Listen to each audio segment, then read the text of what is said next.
Okay, I think I'm getting there. Alright guys, it's only been a little bit.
Okay, there we are, guys. There we are.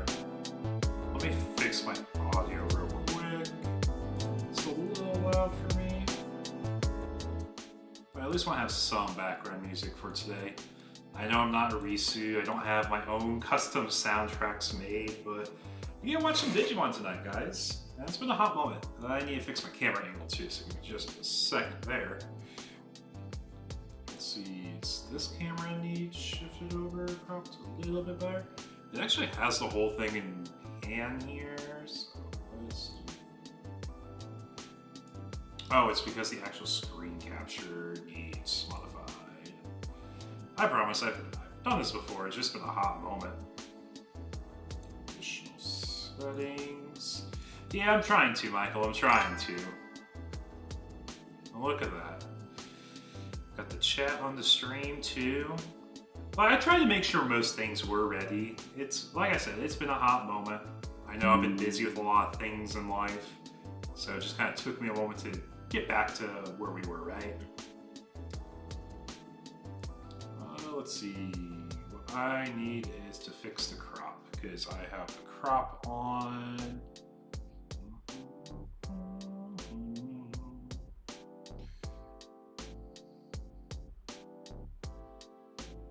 Transform, I don't need to flip it. I think I have to go under here for the crop though. Yeah, I do have to go over here for the crop, so if I go to that, that's how I shift the crop.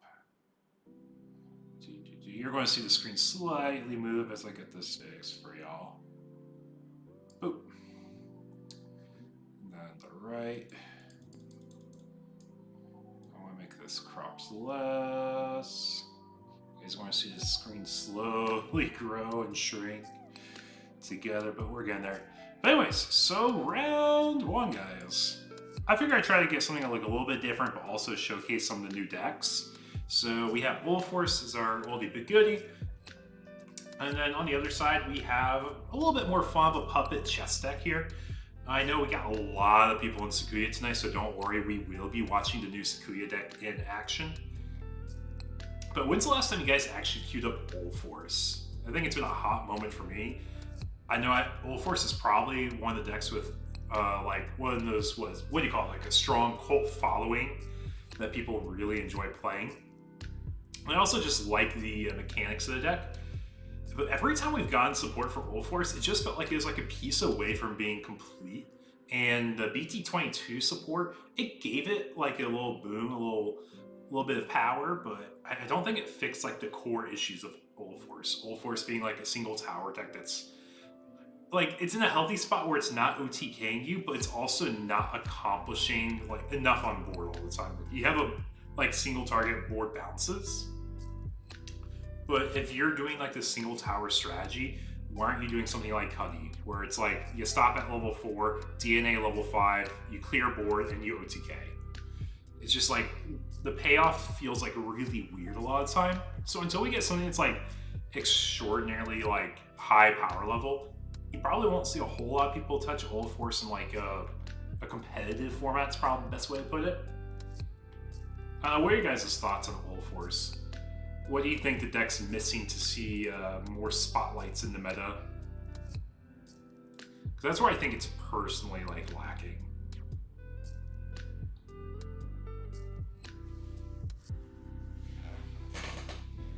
And puppets. Puppets have like a variety of ways to play it. The most common thing you see is the Shumon line.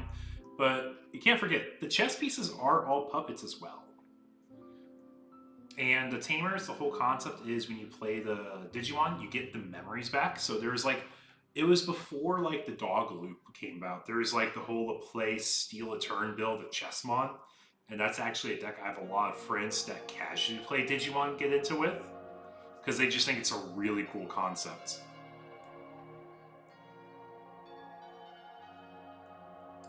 And that's like one of the big selling points. Like, okay, if we want to tell our friends to play Digimon, what do you tell them? Well, I like telling them the mechanically unique aspect. Memory gauge is number 1. Number 2, drawing is fine. Every deck draws a lot. It's like you will see your pieces 90% of the games you play. I think those are 2 really cool things you can highlight as Digimon gameplay. And then you talk about the open deck building with Digivolve mechanics. And then, on top of that, you have a cool gimmick that you can't replicate in other games.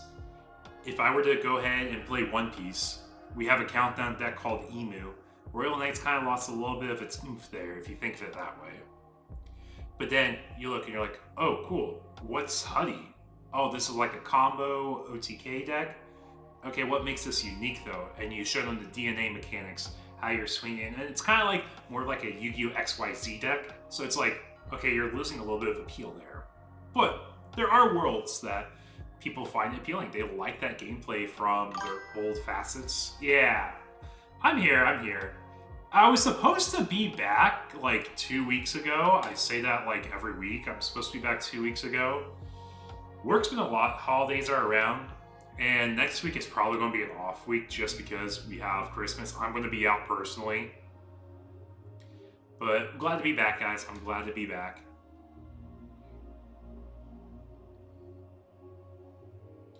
But we're actually been able to get a lot of security damages done as Old Force here against puppets.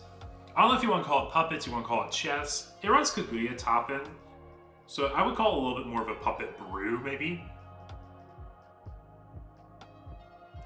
Here, let me also swap up the soundtrack here.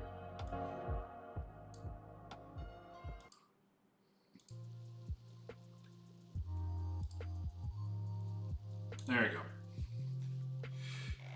And we get the new crest option, or not new, but it's like, I guess it's newish though, the crest option for Puppet deck here. This is something all the Liberator decks are getting. If they don't have, they probably will be getting soon. I think we do have every crest now though, right?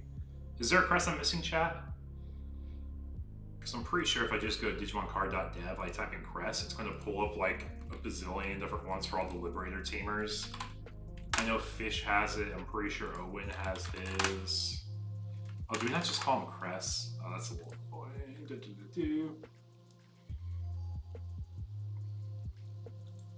Oh, emblems. I'm sorry. I think they're being called emblems. Yeah, we just had the reveal for the Owen line emblem. Here, remove ads on my page.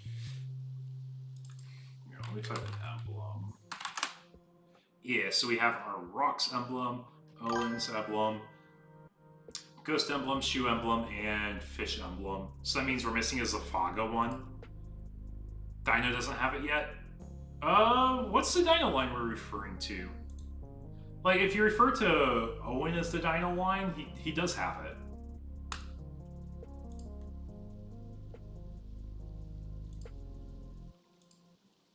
Yeah, I just pulled up .dev here to check. Yeah, we have a lot of emblems. We definitely don't have, like I said, the Grand Gale one. We don't have the green one yet. But for anyone who doesn't know, the emblem option is basically just a way to warp innately in your deck. Let me get the exact wording here, because I don't think they've made, like, true variations besides, like, yeah, the main is you play traded or named Digimon or Tamer from hand without paying the costs. Then you place in the battle area. Then you have basically a delay-esque effect. When any of your named Tamers suspend, you can Digivolve into the trait Digimon with cost reduced by 3. The ones who use Dynamon. Oh, wait, that's right. The red-green Dino line. The red-green Dino line that is... Yeah, Ryutaro. There you go. There you go. We're getting there. We're getting there. But, like, I wouldn't be surprised if we get it sooner than later. Like, it's something they agree is, like, the power floor for what we want our decks to have. And that's one thing that we're really seeing pushed in Digimon design lately, is what's the power floor we really want? How powerful do we want our decks to be? What's the meta looking like? What's our floor? And, like, if you look at, like, Digimon design, gosh, there's, like, a really long history of Digimon we can talk about. But I would confidently say if you watched between sets 1 and 15, I am saying 15, you can argue around 14 because that's when we got trainings. The floor was, like, pretty comparable. You can bring a rogue deck from a very old format and do okay. Like, I'm trying to think. Old Force always has a cult following, so that's where you find a lot of people playing it. Same with Wargrey. Wargrey is like an OTK deck that if it pops off from, like, a later set, you're not surprised. It's like, oh, he just played OTK and saw the pieces that day. But once you got to, like, BT16, this is where I think the power level of Digimon was raised substantially. When I'm saying raised substantially, I'm talking like, hey, we have Magamon X immune blocker, and we have Nume rushing it down. And those were the two floors at the time. Like, if you're playing an aggro deck, you have to be just as fast, if not faster than Nume. And you have to be, like, effective, like when you're doing the aggro strategy. Like Red Hybrid, they can clear a body and they can do big cleaves.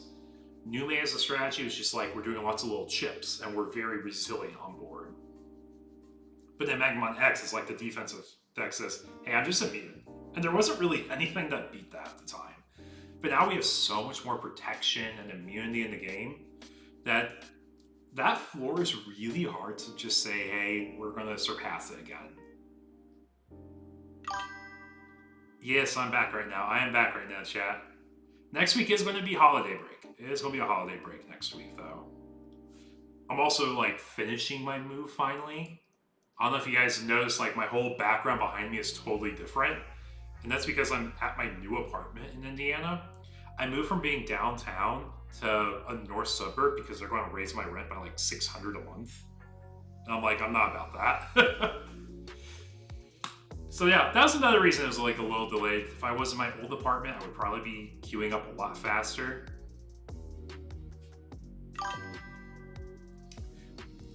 Yeah, I can look at doing that here. This is just something I had from, like, ages ago when I used to stream my Monday locals. Here, let's see. I can probably make these screens a bit bigger. Source properties. I think the main thing I need to figure out is how to stretch the camera settings here.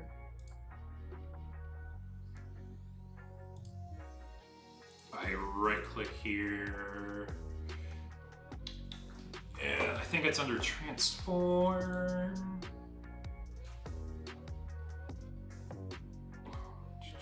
Edit transform. believe the size I can make bigger. Why not buy a house? Because houses are ridiculous still. I'm still paying off student loan debt too. Here, let's see. You guys can watch it slowly grow because I'm too lazy to figure out the pinpoint of sizing. Let's do that. I think that should be a good size. And let me know, chat, if there's something that you want to have me adjust here. But now I know the size of this. Edit, transform size. Oh, did I do that right? I did not do that right. You want something like that, and I say it's 900.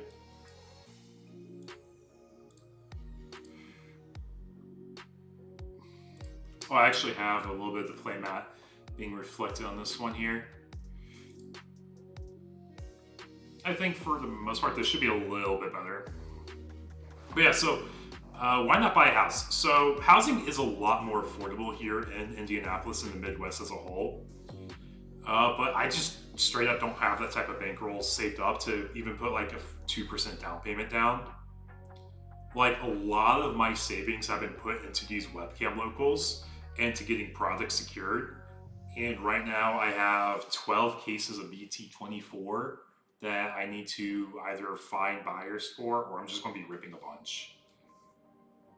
Because I was originally moving like roughly 6 to 8 cases every set to help build up funds so I can sit on cases for these webcam locals. But when people stop taking like physical product for pricing, it makes it a little bit more stressful at times. So then it forces me to sell the boxes. And then when I'm selling boxes, I'm selling them at like 50 a piece, and it's messed up my bankroll for a bit. But long run, my goal is to make it a lot more stable. I kind of to adjust to a new strategy for how we're doing things here in Digimon. When boxes are like sub 60 on TCG Player for the newest sets, it's pretty hard to like want to hold on to a lot of product. So I'm cutting down from getting a lot of boxes to help subsidize the cost to just saying these are all the boxes I get. Once I'm out, I'm out. And I don't think anyone's going to be hurt about that because they would understand if we run out. Plus, webcam local points, they have basically a lot more uses. We've been changing our pricing structure, if you guys don't know. We introduced this like 2 seasons ago. We have the prize wall points. That was something I wanted to do for a long time. And I just wasn't sure how I wanted to do prize wall points. But now I have it set up so every 10 points is a pack, every 25 points is an entry. And then it's just like a lot of like logistics of like, how do I factor in shipping into that? So I have to basically bill in $5 of shipping credit for every 6 packs. So when I got that math figured out, I started trickling it down. And I really wanted to see like how the rollout would work. So that's what I did for Gundam. Because Gundam was just starting fresh. I thought I had my system down, and I got to see how Gundam worked over time. And I'm starting to understand people would rather just keep playing for free than get packs every week. So if I can use it to subsidize entry costs, okay, subsidizing entry costs is great, but then it means I have to have less packs on hand, which is going back to that first issue. Like, I'm ordering so much product because my goal was to always have product in stock for folks when they get their pricing. But with how often people cashed in packs for entries, how many people cashed in points for entries, I just kind of decided it's going to be better to have less inventory.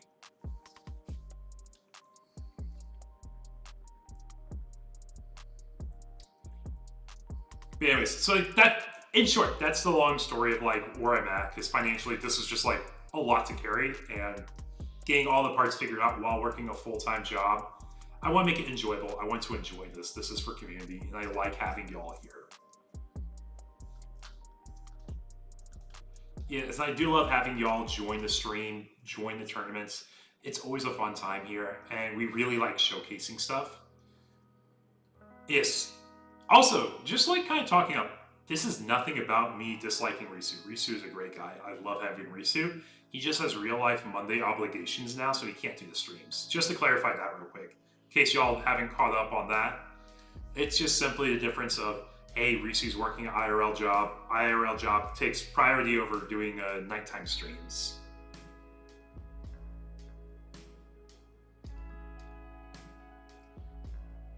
But yeah, we've been able to build a really good community though here, guys. I've absolutely loved it because we've had really awesome moments.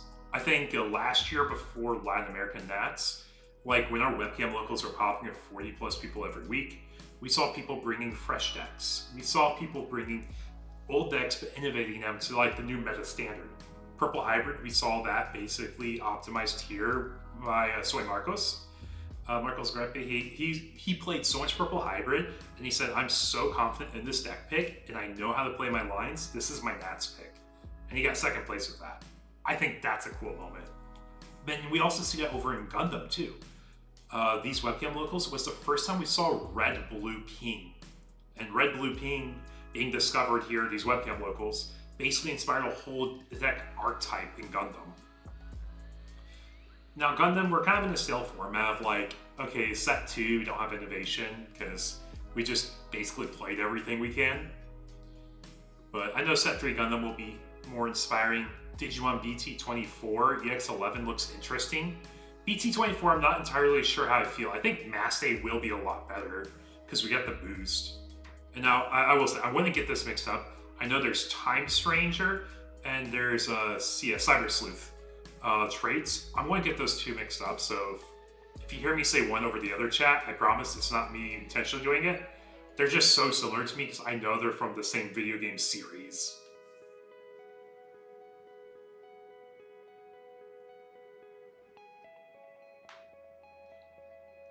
Man, Risu is still hosting my Gundam streams, and he's still hosting his Thursday night cookie run streams. Which, if you guys don't know, Thursdays we are doing webcam locals again, at least for the month of December. We're kind of figuring out like our itch, our groove for what we want to be doing when we start next season in January. But January is going to be like prepping for Nationals, prepping for Card Fest, and that's going to be like our whole focus. So I'm not sure if we're going to be doing weekends, if we're going to be doing Thursdays, like what's going to be that perfect balance. Are we doing like one mega monthly and Thursdays? But having the website up really does also help me personally time-wise. I don't know if you guys are aware, but every single night I ran a webcam local. It was about 2 hours of my day. I had to spend going through the spreadsheet, checking off payments, working with points. And now I have my website. It takes me 30 minutes. One time a week, I load all the tickets, and I have the sales ready for y'all. And it just helps me so much doing that I can invest time into figuring out, okay, what am I wanting to do more? What am I wanting to do better? Like, and there's even like a world I may branch into a third game, maybe One Piece, maybe Riftbound, but I really want to get these formulas for how I feel about Digimon and how I feel about Gundam perfect before I would even consider expanding again. Because the Gundam branch took a lot of like willpower of like, I love the game concept, I think it's fun. And we can join a game for the like starve its lifespan here on stream. That is another reason I really want to do Gundam. Because like One Piece is so saturated like market-wise with so many people that stream it already. But back to our game over here, we set up, we got Shivan in back and we got our Chess Tamer up front. Now Chess Tamer, I know it has a ability to tap for memory, and I think you also get a draw if you have your conditions met for the black and the yellow Digimon. Let's see. On play, you can play a Chessmon, and then all turns when you play a 2-color black and yellow Digimon, suspend Tamer to draw a card, gain memory. Yep. I remember stuff sometimes. I still remember stuff sometimes.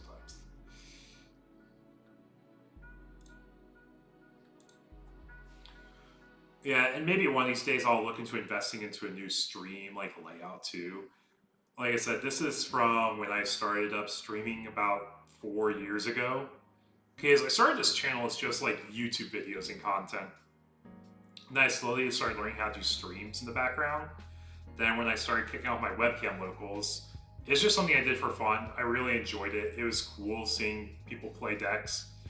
And I just wanted a way to push my channel brand further at the time.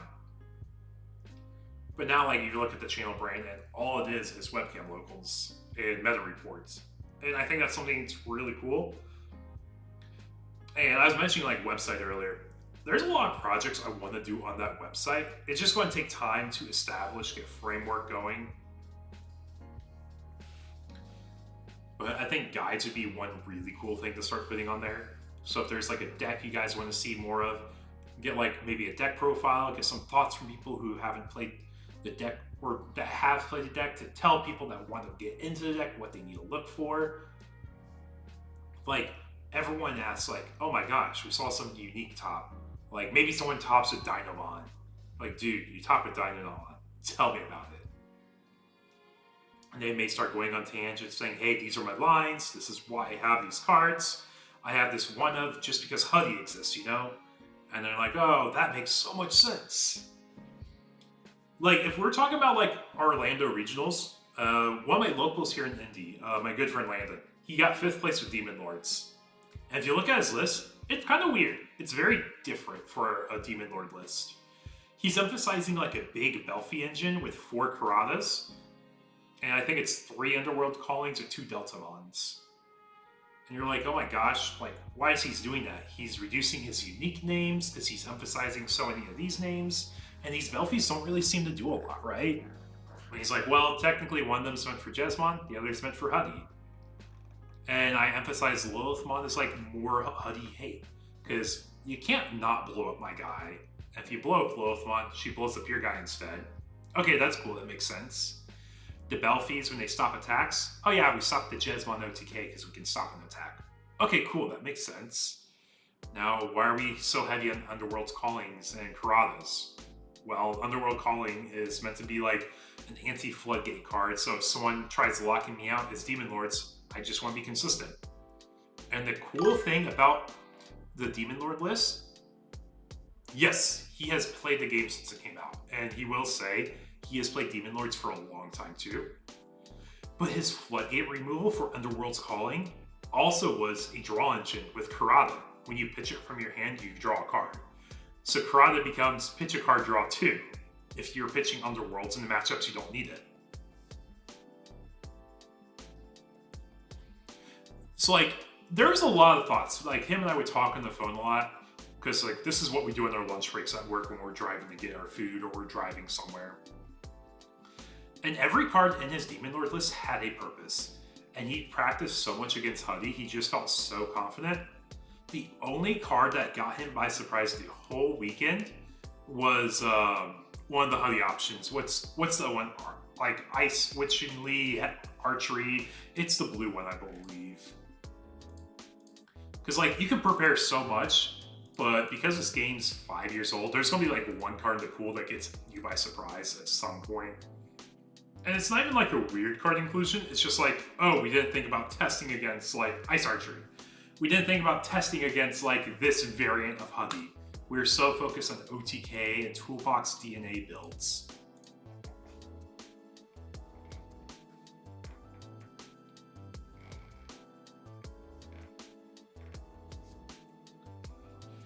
But taking a look at our bracket for tonight, because I honestly forgot how many people we got. Looks like we got a total of 20 people tonight. 20 people means we're expecting probably 4 rounds. Well, 4 to 5 rounds, because 4 rounds is for 16. 5 is above 16.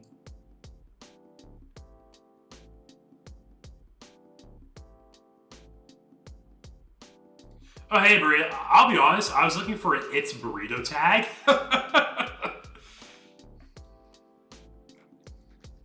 But that makes sense. You are a Bielsa fan, that's why you played Bielsa in the regional.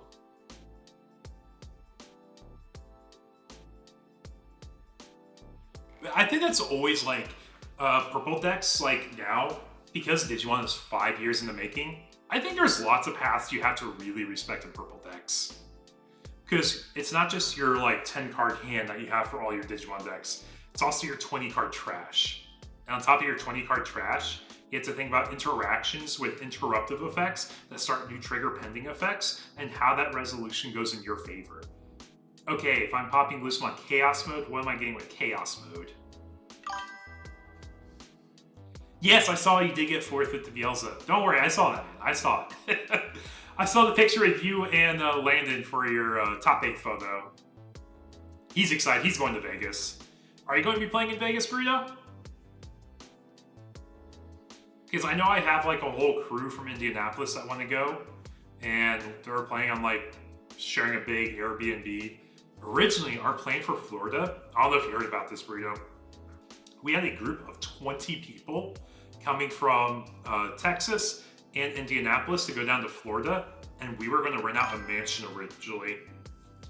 Our goal was to rent out a mansion and have just like some really fun, like, just a good time as a whole. And it was like less than $200 per person. We all got a hotel, like our own bed in the mansion. We got a rental car for the weekend too. But then when they said, hey, we aren't sure what's happening to the regional, a lot of people got cold feet, backed out, and they said we're doing Riftbound instead. But I want to make that dream happen for Vegas. I really do. And I think we will get a good group. Are you going to win it all in the casinos? Because I know I'm going to be going early to at least have some fun entertainment there. Yeah, dude. My friends love card games. And I don't know if you know, I talk to a lot of people. So I would say a pretty big friend circle. They were all people I personally knew and recommended.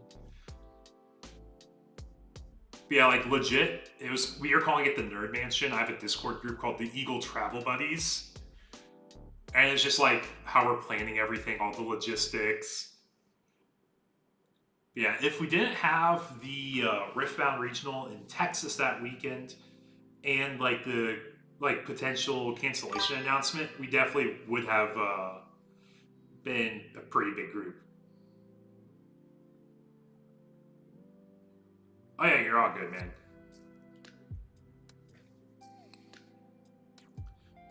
Yeah, but if you're ever looking for a travel group, I definitely have a good group of people I trust and recommend.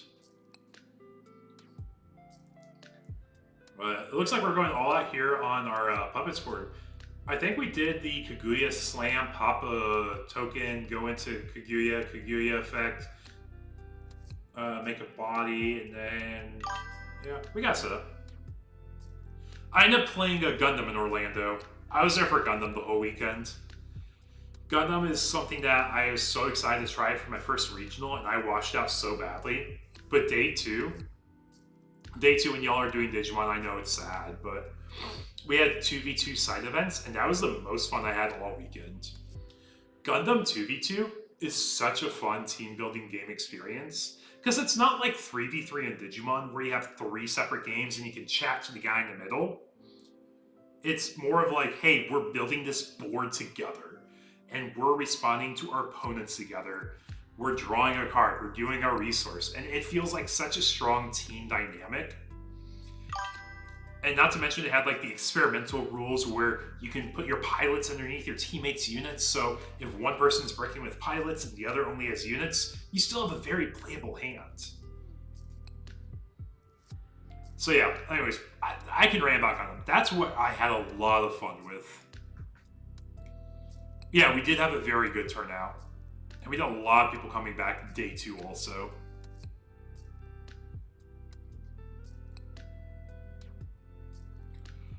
But yeah, I definitely am excited to see how 2026 is roadmapped for all Bandai games. I am hoping for more IRL events. Yes, it's Old Force and Puppets. Hey Alex, how we doing? Yeah, I know, your 2 favorite decks, man. I still have my Puppets deck, Max Rare, do you know, right? That's one of the 2 decks I still have for Digimon. One is Galaxy, the other is Puppets. Because I do believe one day Puppets will be great. Puppets is also the most like board-centric fighting deck there is right now in my mind. It's like, hey, we're going for board. We want to build things out front where we're interacting with our opponent. And that's what I miss so much about like a lot of Digimon decks. I feel like if you see Huddy, you don't have that. You see Jesmon, it's build the board or die. Or build the OTK or die. But like, I think Adventure was also like a really strong pivot point for me personally. Adventure was such a fun deck to pilot and play against because you had Our Courage United. You don't have immunity in that deck. You have Our Courage United, which is just replacing the guy that dies with like one of like 4 or 5 effects you care about in hand. If decks replace immunity and protection with replacement effects that are like more difficult to achieve, I would probably have a lot more fun playing Digimon, but when you have single stack immunity decks, that's where I kind of lose interest. But how you doing though, Alex? You playing a lot of Ulforce lately? I know you have it blinged out. And I know it got support in BT23+ST22. But I can't remember if it's Time Stranger or Cyber Sleuth lines. Here, I can look. I have cards pulled up on my side. I think it is 22 though. Yeah, because 23 had the hoodie line. Yeah, we got the Vmon. The Vmon was great in BT22. It gave you protection. That's something Ulforce didn't have great resilience with. They didn't have a way to protect themselves as well. You got that on your rookie, your champion. The Ace was definitely underwhelming in comparison, though. That was one of the things I know definitely let a lot of people down when they saw Ulforce reveals. It's like, can't wait to see our new crazy top fin, and then top fin is just like, it's fair.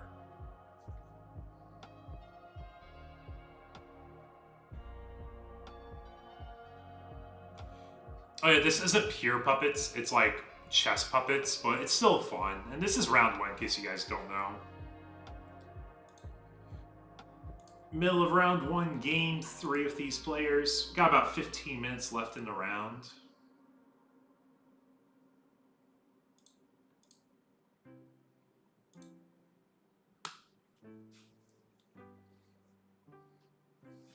Yeah, I'm going to be right back, guys. I'm going to grab some water. You guys will see me like walk out of the room. I'll leave the games on, so don't worry. But I'll be right back. I will be right back. Okay, mic mute. Yes, mic is muted. All right.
Okay, I'm back, guys. I only chugged like a whole thing of water. Yeah, I haven't done like a full stream like this by myself in a moment. And how fast it dries out your throat, I just like totally forget sometimes, you know? Yeah, we are back though. Anyways, like I was talking about though, like puppets I have together still, because it is how I hope Digimon gets back to like for how the formats revolve around building board, fighting against a board. Like, you look at puppets, you're like, okay, we have a token, we have 2 rookies, we have a champion. And now, okay, we have to think, excuse me, what lines does he have? Well, he can ace on the level 5. The level 5 aces for yellow probably aren't too good right now. and I don't think I saw any of them in the previous games of the set. But we can slam Arrow Vedra, get rid of his champion, because we think he's missing that level 5 Link.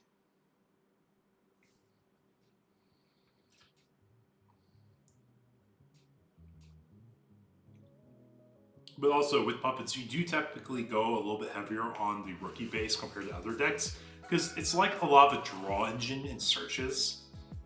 So it should ideally help you find the pieces you are missing.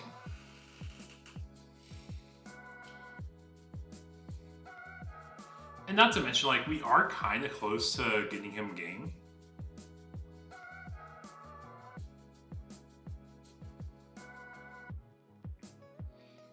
Yeah, because we are only 2 securities away from winning here.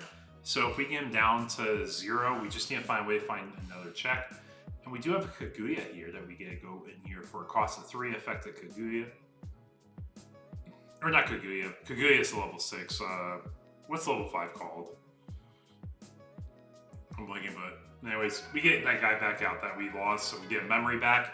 So effectively, this is like a Hammer Spark with the Tamers. If you play out your chest bottomman. Now I will say, I see a Neon Boot there in trash.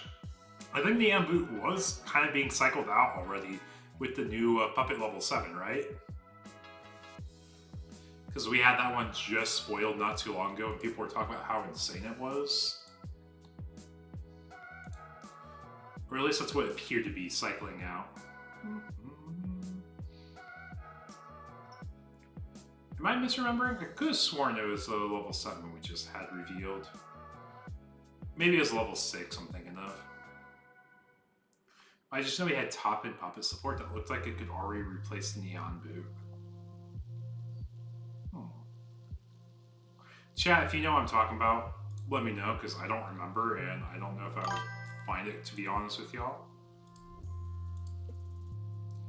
Eagle, good to see you. Yes, nice to see you here too, Panda. I sometimes remember how to do things.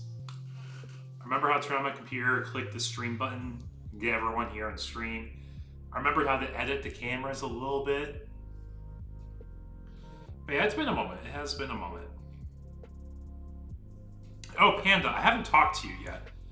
BT24, you're probably going to see a lot of case data coming for me. I think I'll be ripping at least 5 cases of BT24 because I haven't found anyone to buy them because I had someone cancel their pre-order, but you know, it's on me for ordering the cases without taking money up front. Yeah, I'll be honest, I really shouldn't either, but it's where I'm at. I thought there was something else though, Tony. I thought there was something replacing Neon Boot that maybe wasn't Puppet, but was like generic level 7 yellow somewhere. But that also might be me just like brain fried because I haven't played Digimon in a hot moment. Maybe I'm just thinking the Central. That might be a possibility too. Yeah, all good, Panda. All good. Yeah, I should have trades for BT24. Don't worry.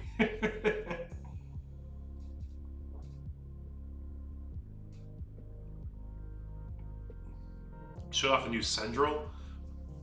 Okay, gotcha. And I think we should be wrapping up this round here shortly. Let's see. Got like 8 minutes left in the round. We still have a lot of tables yet to finish here. Here, let's see. I should have one of these layouts. Oh, dude, I hope I get dash packs with stuff. Yeah, new Central. Okay. So I am wrong. It was a Central. I think this is one I use for. Yeah, so you guys can actually see my screen here on this one. The intermission is. I don't know what happened here, but the intermission messed up my camera. That's not right. That's not right. That's not right. You know, I kind of sometimes know where my stuff is. I just click the button, guys.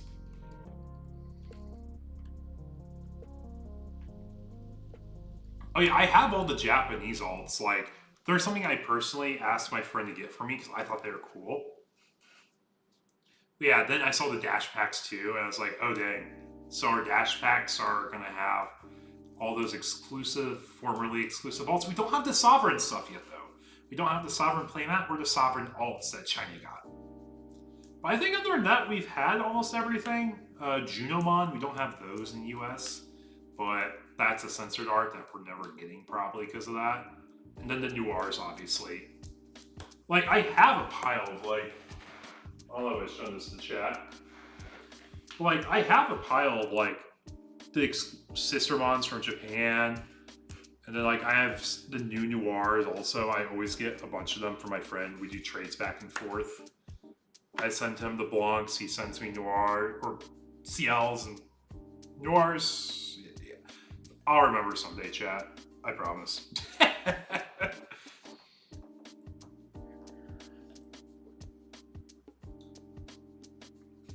Yeah. But anyways, we'll be right back with our next round pairings here in like a couple minutes. I want to refill my water because I already drank it all. But I'll be right back, chat. I'll be right back.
No, I didn't even mute the mic. No, I didn't, Tony.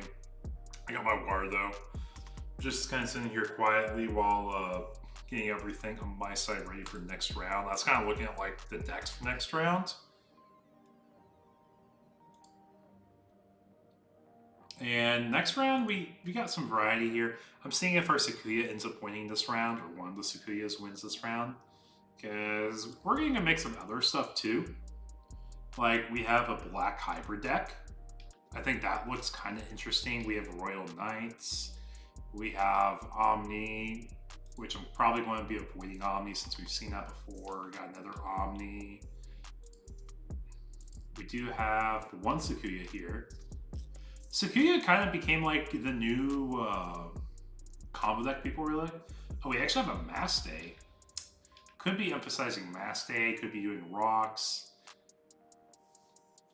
Yeah, I think we're going to try emphasizing one of these like true Sakuya decks this round.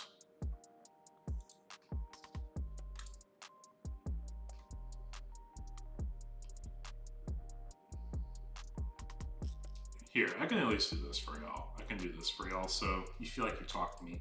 I got a face cam. Y'all can talk with me in my face. It's all good. Yeah, so we're wrapping up overtime right now for round one, but it looks like we have a good mix of decks. The only thing we really see like repeating is Omni and Sakuya, which I'm not surprised because Sakuya there is a lot of in the bracket. Yeah, people want to play the new cards. You got a few new promos with it too, but I don't think the promos will like really define the deck anywhere. And you guys may see like, I think I told you my background. Like I moved to a new apartment. This weekend, this upcoming weekend, I will be done moving everything. But everything back here becomes like card displays and shelves. I just gotta get it from my old apartment to my new one. I got like my couches and TV still to move.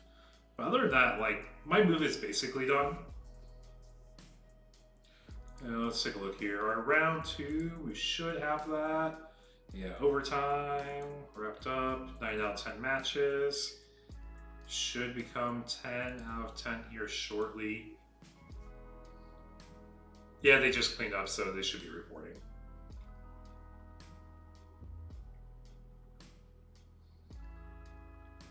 So round two, guys, what are we feeling? Are we feeling like something unique? Do we want to see Sakuya? We can do either way, like whatever y'all are wanting, I can put it on. But if y'all don't say something, I might just do the black hybrid deck because it seems kind of interesting to me. Kind of gives me Mother Shoto blocker vibes, you know?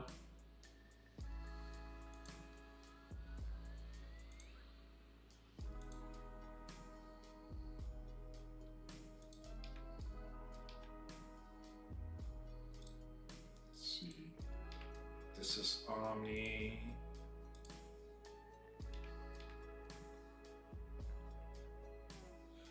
I think we're doing table 5 here.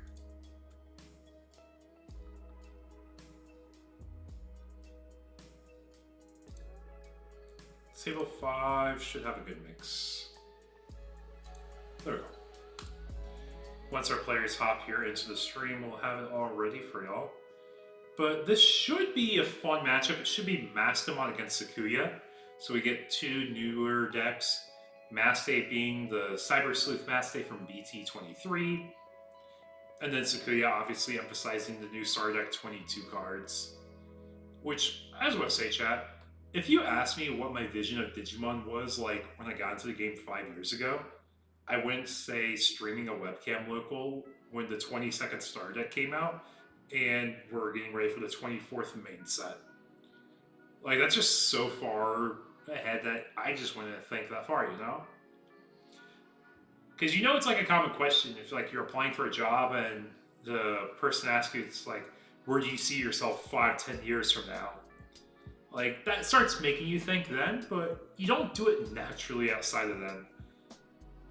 Or at least like a micro thing about all these little aspects thing, right?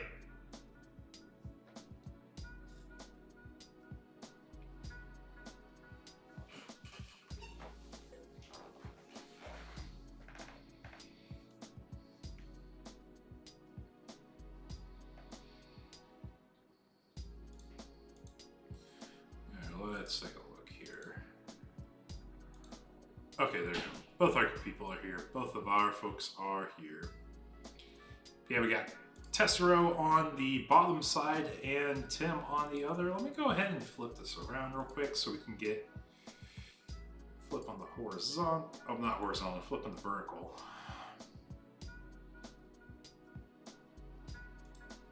But there you go. Remember, markers are touching. You know, as Risu would say, make the markers touch. Yeah, the way Risu and I stream, it's a bit different, but like when we're doing the community group streams where you have more than one person involved, you kind of have to use the Video Ninja layout. What I do is I just use Streamlabs on my computer for these webcam locals. Hey Ricardo, thanks for the sub, I appreciate it. Hoping to have this every week for y'all moving forward. And I also do want to, like, there's so many things I want to do, I just don't have like a lot of time in a week. Like, I want to be making YouTube videos, I want to be doing guides on my website, and I want to be building like these cool community events. I have some big plans for 2026. I want to plan a 24-hour stream still. And that's something I've been looking at doing for a while. But I really want to do a 24-hour cancer fundraising stream. I think that would be really fun. Just a big community event for good for the community, you know? But that's still a bit of ways out. But I was thinking, I'm like, man, if I want to do something big like this, I want all proceeds going towards charitable cause. I want the stream to emphasize all the aspects of Bandai, because that's where my community's from, right? Like, I think it'd be really cool to start with like, hey, let's play Digimon in the BT4 format or EX2 format. How many of you guys would come for like a special event where we're playing one old format? Because Digimon's pretty different than when it was started, or different from 2 years ago, 3, 4, like it's been very different. And that's just something I think could be a lot of fun as part of the stream. We also would do like a standard tournament. I would do like a One Piece tournament, do a Gundam tournament, do a Future World tournament probably even.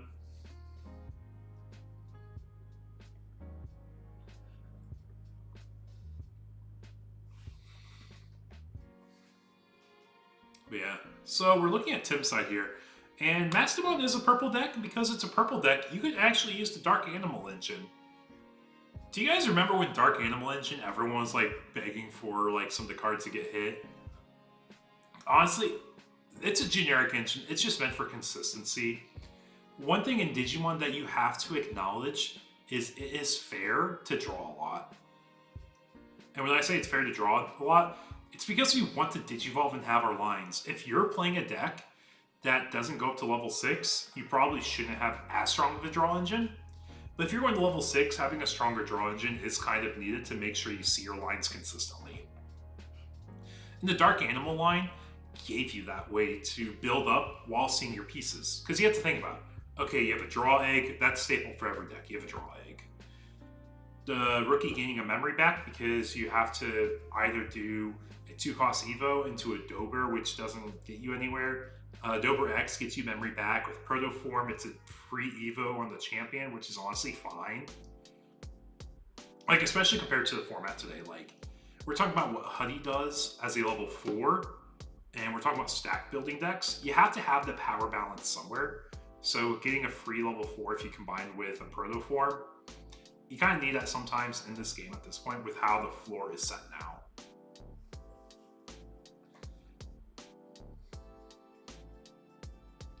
Yeah, but then you get to like your purple slop top end of whatever's good at the time.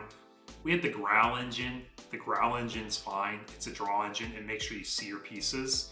The only thing that makes that engine feel bad is the fact you can OTK and float with the bodies, which is why the Nume engine got hit, right? Like, you hit Nume X because it's what kept you on the board while being aggressive. It's not the fact that you didn't care about the draw engine. The draw engine's great. With Suno, it felt great. I loved it. It was fun. But it's just the fact that it gave you resilience on board while pushing face and you don't feel punished.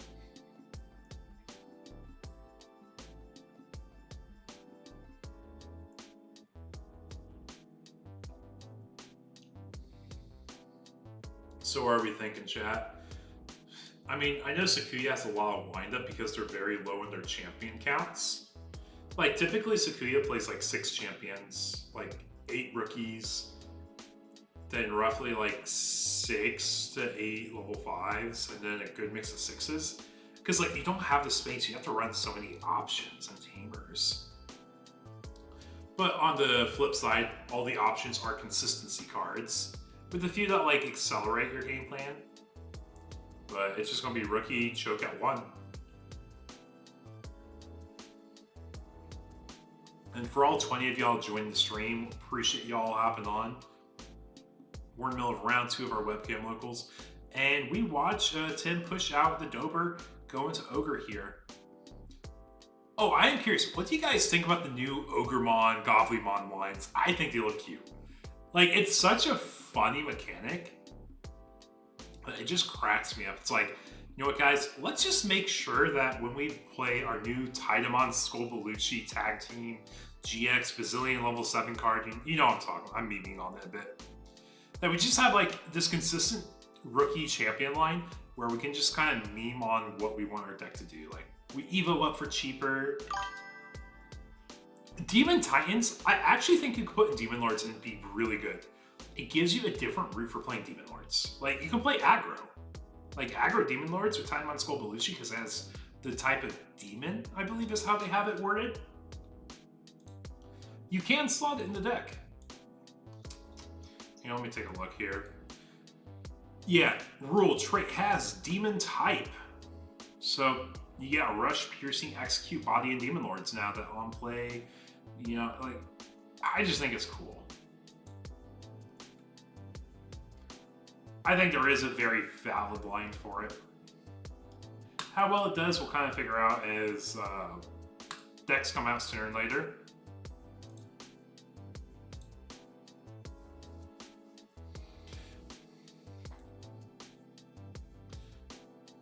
Yeah, but we're talking about, like, I was talking about deck building, how you have to have efficient lines and you have to have memory cheating in the game, which is fine. It's part of the mechanics of Digimon.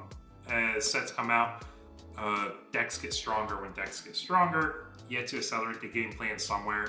Consistency is the place I typically want to see that happen. If decks are consistent, that's fine. That means we're all playing to like our optimal power level, right? It's just, what's the ceiling for each deck? Some ceilings may be a lot higher than others.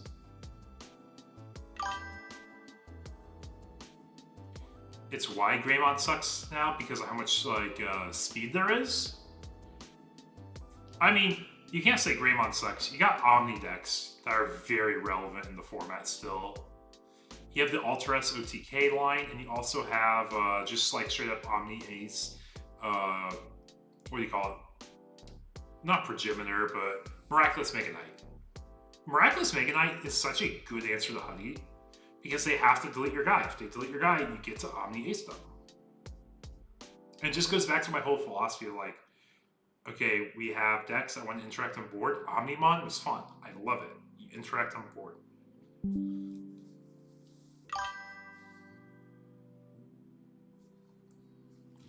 Tribal Greymon lines don't have speed. Yeah, but you have so much legacy support. Like, I'll be honest, I see a world that Digimon could push a second format at some point, and we've tried doing Popper. I think Popper is fun, but you just have to find the right balance.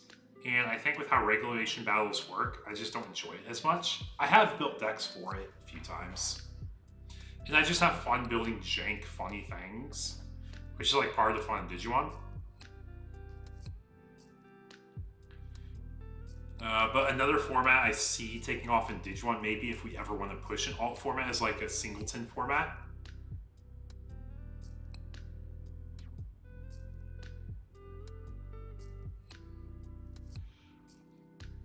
Yeah, I know we had Chosen Ones at one point. And Chosen Ones was fun. I did play it for a bit. It was fun. I liked it. You had interactions that were unique and interesting because you don't have a hyper consistent, like, what do you call it, like destructive game plan. You had to like fight for board. That was always fun.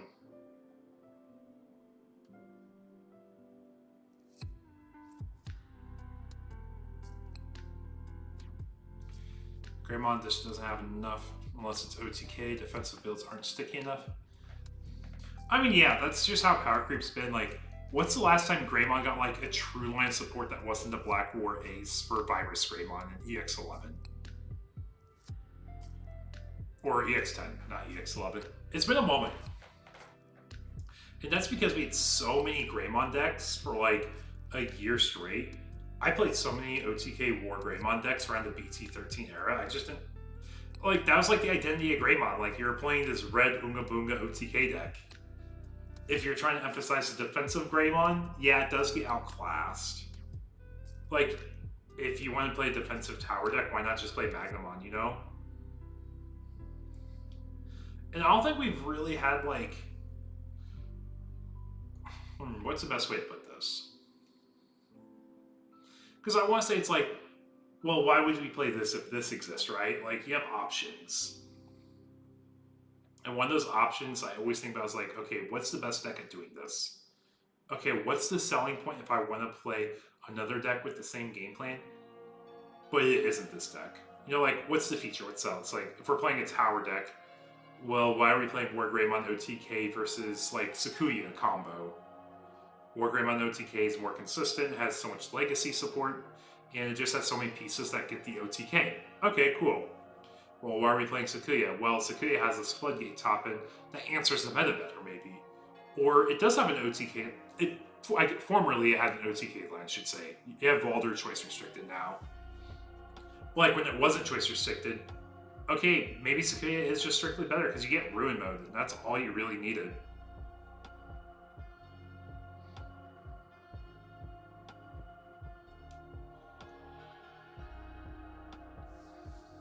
Okay, so we got double QB Rika. So I haven't been paying attention. Have we seen a level 5 from Tessero's side yet? I think that's what we've been missing, right?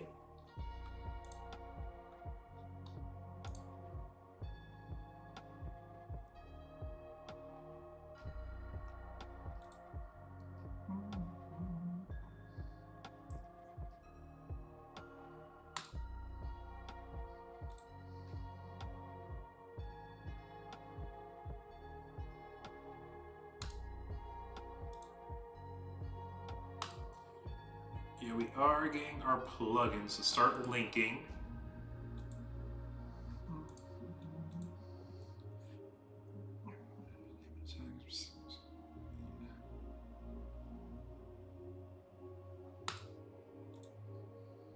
Yeah, so using Rika Effect, we're able to use the plugin. This is High Speed H, which lets us have jamming.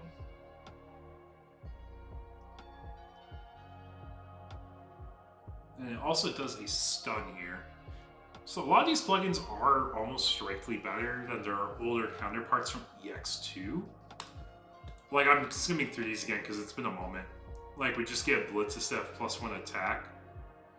On the offensive, the high speed, we have jamming, and we also stun. Defense plugin gives blocker reboot 3k DP. That's pretty cool. So it's like, why are we considering old plugins? I don't think you ever do now, just with how this deck works. And the new line, obviously, it makes sense. But pop off with our new maid.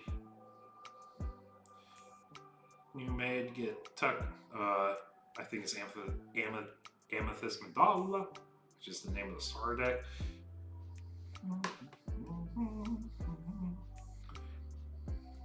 Now just deciding what target we want for our DP drain.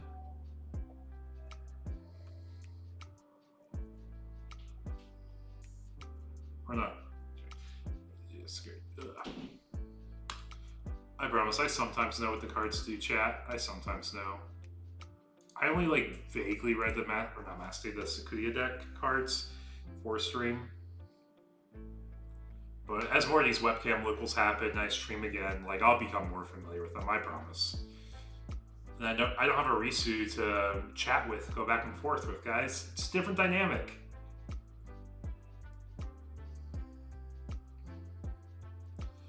But yeah, what was the last time? Like, I was back in Texas, and that's the last time I solo streamed a lot. Gosh, that was so long ago. But new job here in Indianapolis now. That was over a year ago now. I was in Texas. But back here in the Midwest, got my second new apartment since moving here. Got my new stream set up, so it's ideally a lot better now. Or it will improve once I finish moving. That's the other caveat, I suppose. But now this looks like a fun interactive game state. Like, we have our mass day on the board. Mass day, on Tim's side, we had to figure out, okay, what's our way to react to the Sakuya on board? I don't think Sakuya does a whole lot on its own, right? Yeah, because the maid mode alterns when you use an option card or your security set is removed from, place one of your opponent's Digimon with lowest DP as the bottom security, trash your top security. So you basically remove a body, tempo out the life. We got protoform, so that makes a fun interaction because that is a level 5 right now. It becomes a trash 1, recover 2, but we do DNA into Mass Day, it looks like. Got our purple and got our yellow. Mass Day effect from BT23. I know we end up trashing a security as part of our effect here. This is our secret rare from the set that isn't Hootie. You may play one level 5 or lower yellow or purple Digimon card from hand or trash without paying the cost. Then, if this Digimon set has 2 or more of the same level cards, trash the top cards of both players' security so that they have 3 left. And now all turns once per turn when security stacks are removed from, you may place 1 Digimon as the bottom security card. So we get both Mass Day proc from the all turns effect, assuming we want to use them both. Well, we have to remove a security first, I should say. And because we have a level 5 on board right now, we can swing, and that's the one that gets tucked if they use the maid mode effect. So if you maid mode, you actually give them one security stacks are removed from the placement. Yeah, we got quite a bit of recovery. I will say the one thing we don't get with this build is we don't get partition. Because we aren't playing the Lady Devies and Anjewomons, right? Because we got Serbs, I believe.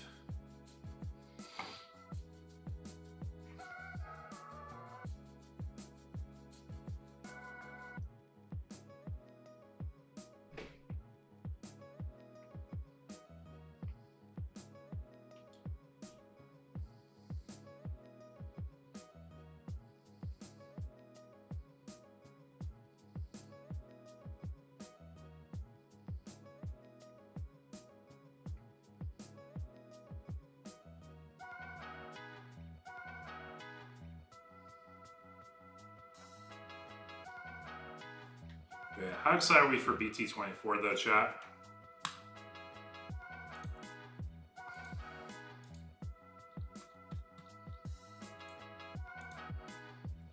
This BT24, we got new Medusa line. We got the Aegios line. I'm pretty sure that's how you say it, the Aegiosmon. Got Neptune, got Minerva. I think the Venus looks really fun. Venus Warp from Shellmon. Talked about the Ogre, Godly lines, Creepymon. Hadesmon looks like a pretty good app top-in. I remember being impressed by that. Then we talked about our tag team card. We talked about Jupitermon, I think. No, we haven't talked about Jupitermon. That's why your promo Bolt Bouts are spiking if you guys haven't seen that yet. Promo Bolt Bout from, I don't even remember. I think it was a BT9 topper promo, right? Because Bolt Bout came in a foil and non-foil variant, and I think that was BT9. X-Record promo packs, right?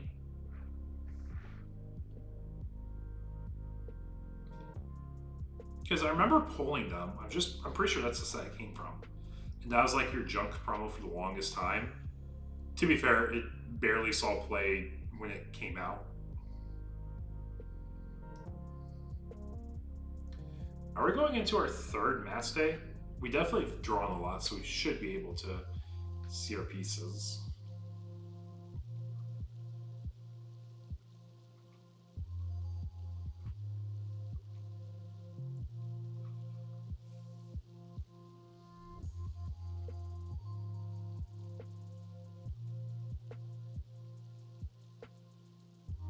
Serb plays Imp, Imp plays K. And then what's K do again?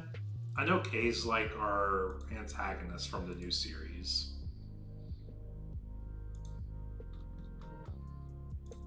Also has one of the sickest looking alts too. Start main, trash, gain memory.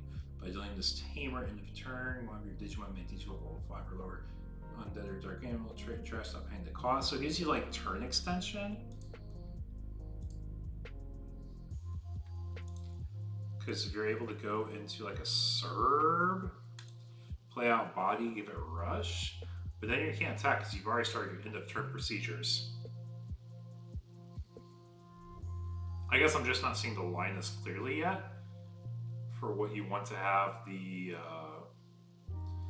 K do. It probably has to do like more BT23 set lines I just don't recall. Because we're playing lots of legacy lines here.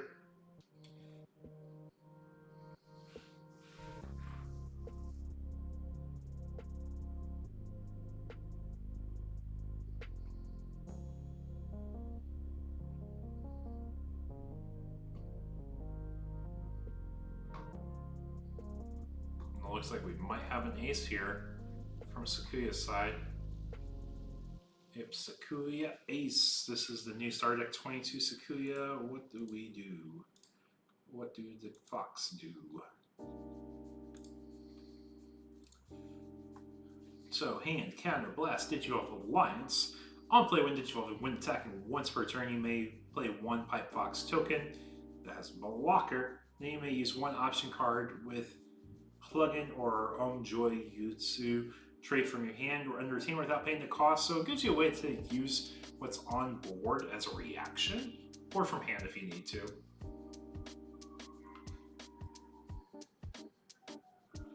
It also does give us a blocker, which is nice. Because ace window is before the block window. It looks like we're not going to be doing anything with that. We get training on board. Getting training on board gives us a way to basically respond to their massive long run of turn. Because one security damage wasn't quite a lot. And we are still in game 1, chat. Don't forget, we are in game 1.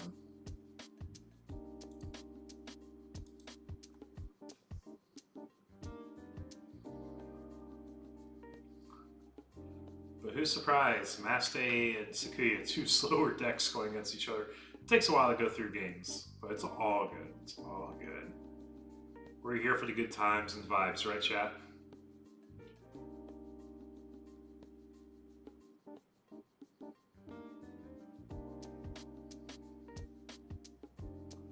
And it looks like we're just going to end our turn with a K. Effect the K, we're going to delete it so we can digivolve one of our level 5 or lowers into Dark Animal. We go into Dober X, get draw 2, trash 1. When you do that, you're going to get some pitch effects.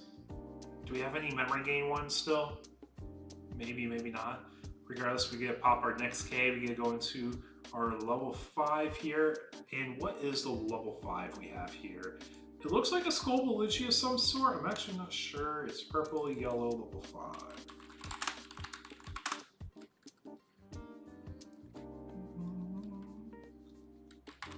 It does have to be a dark animal, so let me filter by that. Alright.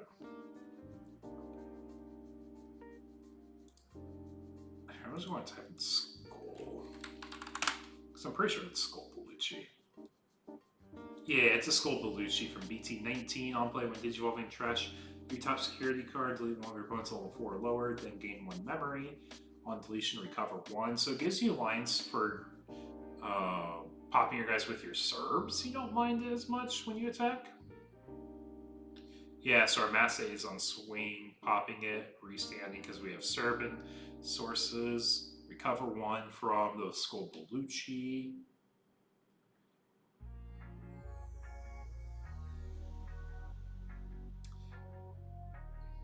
Oh, you also have a restand from Skull Bellucci when you DNA. That's pretty cool. So you could have more of a single stack Maste OTK, kind of like what Old Force does.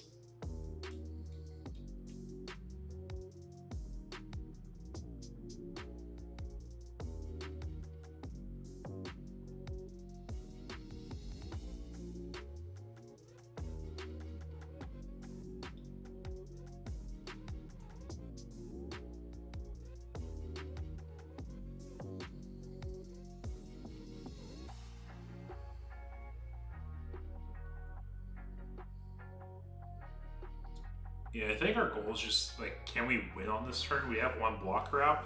Do we have a way to address the blocker if we're trying to go for game?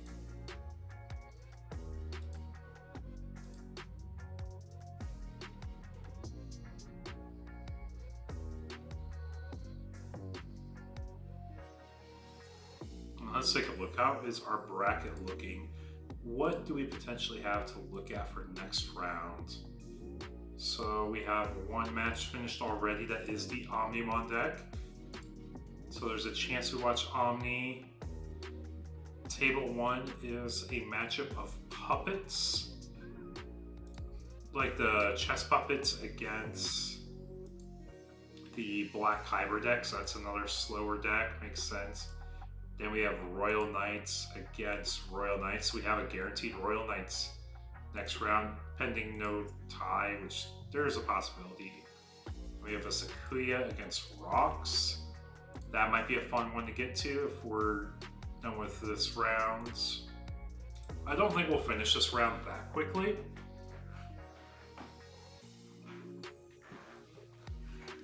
The return of Skull Bellucci.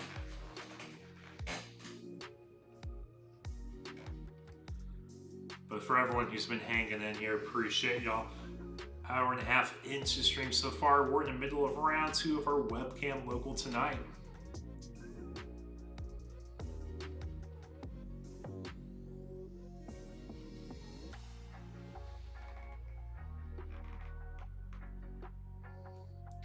We did get rid of the QB here. QB from Skull Bellucci on play probably. And like we're just able to keep chaining into Mass Day. I think this one we just evoed into though.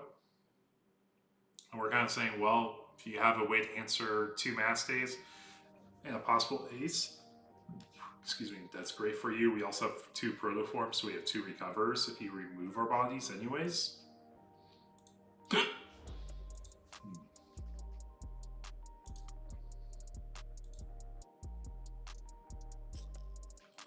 I don't think we actually have level 7s looking at the deck for tonight.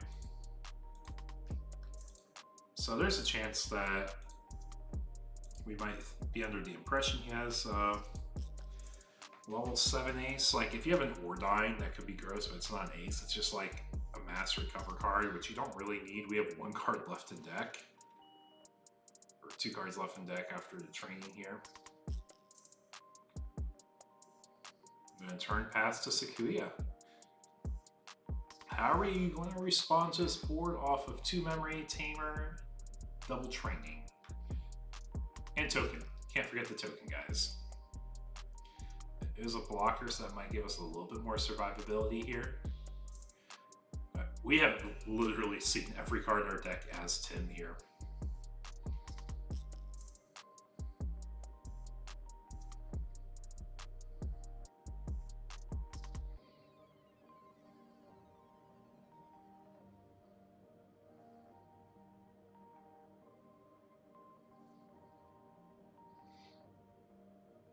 Yeah, it looks like we are scooping game ready for next game. We said that game took a while. I don't have a feasible way to come back from where I'm at, so let's go ahead and get set up for game 2, guys. And that's Mass Day Dark Animals taking game 1. I will also say, coming from Gundam lately, been playing a lot of Gundam. Best 1 and best of 3. It's a difference, guys.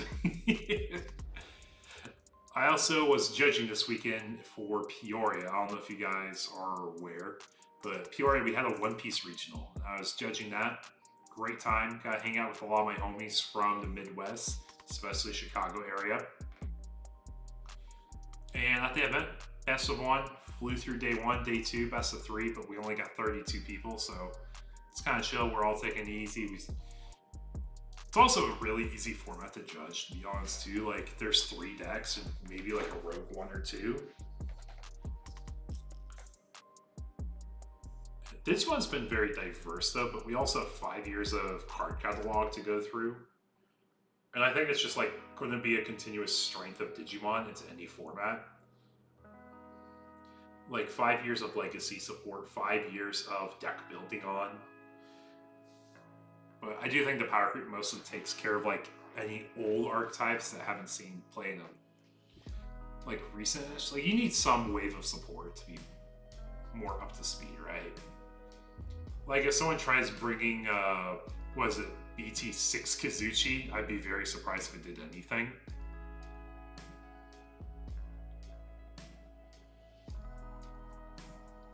But we're starting off game 2, Testro, with the hatch. We got rookie, nope, we got a training here. Top 2, 1, 2, 1 valid target. Red plugin has to go to the bottom and turn pass. Suno hatch, Labra Evo. Do our own training down. Got Ogre Labra taking that Ogre, so we have a champion to go up with in our stack for next turn. And then we're probably going to be setting up another boost. No, we actually just go into the Ogre. So that means if we go into our level 5, it's going to cost effectively 1. If we pitch a card, it's effectively free, I believe, with the Labra. I think the Labra is also gain a memory on the pitch, right?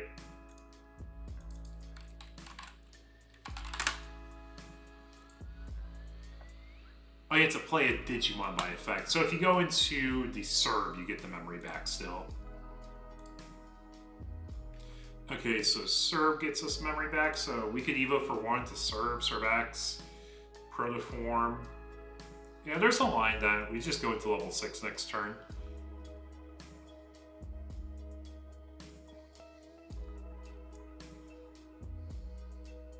Yeah, pushed out, Protoform, Serb-X, play Gobbly, Blabber effect, gain a memory, Ogre effect, gain a memory.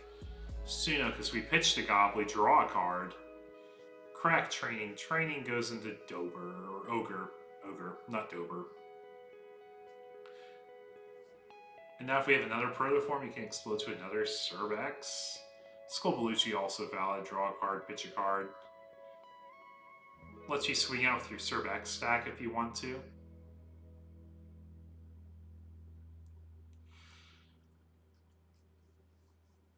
Yeah, I will say, chat, I definitely will say, looks like Tim has a much more explosive start than Testro did, and we already got a Mass State on board. We're probably going to be trashing both of our lives down until we both have 3. And because the Amethyst went into life here, we have 6, so 3 trashes, 1 tamer, 1 champion, 1 level 6. And we still have 1 on our side. We reset all of our inherits on the Mass State DNA stack because we are a new Digimon entity now. And we also have Psycho on Floodgate. Can't reduce play costs, which I don't think matters in this matchup in particular.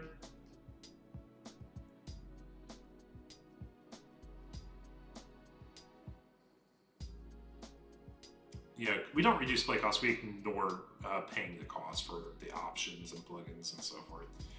Which just means we're in a good spot to play Memory Boost. Memory Boost lets us pick up a line, or pick up the Serb. We probably have all these other pieces in hand. We've already drawn like, what, an additional roughly 10 times already between our pitch draw cycles. But Testro finally getting a rookie this game.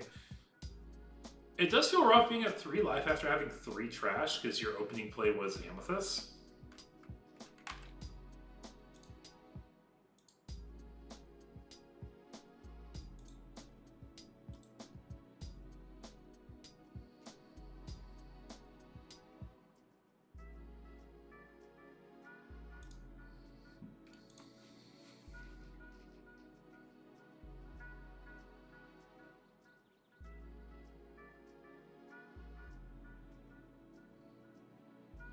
Go into Dober X here, we still get our draw pitch. I think the only thing you get from the X-Ante line is getting a memories back, right? Sorry chat, clicked the wrong minimize there.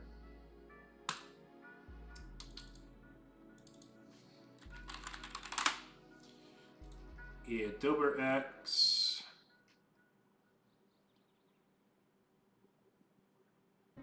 Oh, you gain retaliation, which you don't even care about half the time. Actually, I don't think I've ever had a time I cared about having the retaliation from Dober X. But for all 17 of y'all joining the stream, welcome. We hope you guys are enjoying the gameplay so far. I'm kind of getting back in this groove of streaming and commentating again. It's been a moment. But we're featuring K Dark Animal Master, so the KDAM, right? Against the new Sakuya starter deck. Sakuya Starter Deck 22 emphasizing the use of plugins via the link effect. And then Dark Animal Master emphasizing Dark Animal Engine with K as a way to accelerate up your lines, gain memories back. Because at the end of turn, we'll pop K, go into our champion or level 5. When we do that, we're going to be pitching cards to gain memories and draws. So you're really just using it as like an extra training that you play for free off the Impmon, which you can play off of Serb and Maste. Just gives you a line to like constantly build board and then evo up on the board. But it's like lots of little cheapy, or cheeky, that's the word I'm looking for, memory gains. Just barely keeping turn, passing over. Kind of like what Gallant did for the longest time, right?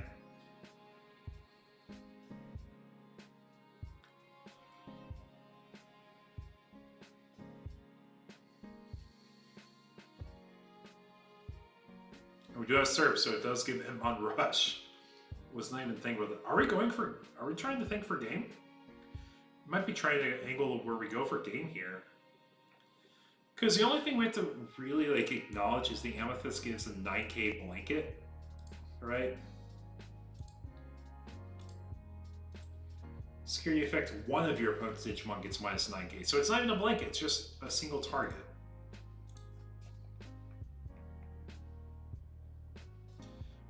Yeah, like there's no reason not to evo up here to minimize any risk we have.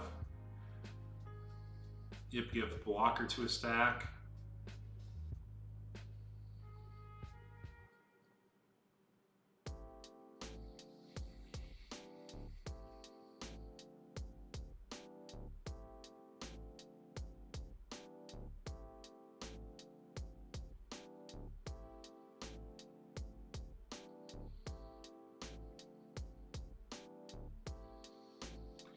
Yeah, I think this should be an angle where Tim wants to think about going for game. It's just how we're going to swing out.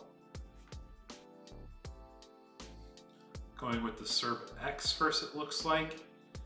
Just going to test the waters and see what happens. We end up finding a QB, so we live.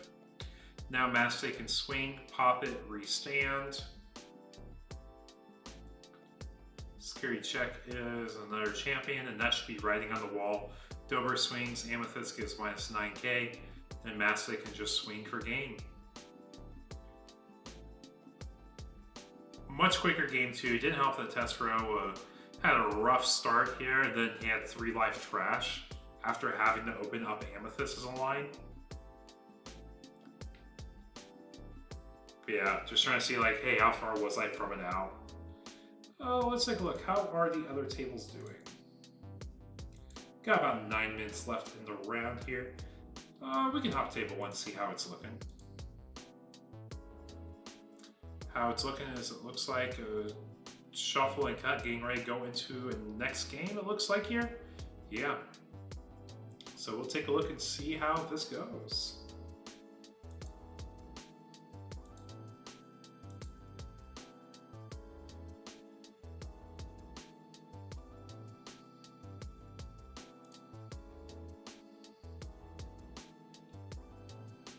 Yeah, both players say, hey, we acknowledge we're kind of low on time on the clock.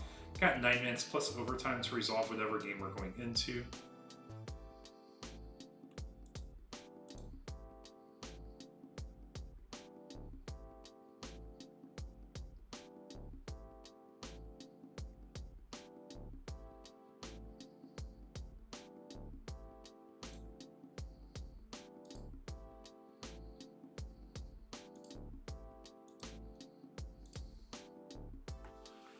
Yeah, so we are going into Palmon over a, what is it, Piniamon? And now we see green, we see the black tamer. You guys might be like, what's going on here, guys? I thought you said there's black hybrid at table 1. And there is! We are going against that chest puppet decks we saw last round. And we do have to go at the speed of sound here, guys. We gotta go fast, because black blocker's not exactly a fast deck. And we're just doing rookie, rookie, rookie. Our goal is to go for as many swings as possible. If we push up our Palmon, we can give an aura of losing memory when something suspends on the opponent's side. But we're not doing that push. Instead, we're doing a boost here, looking for a green or black Digimon. It looks like we're probably picking up our Pal X here, though.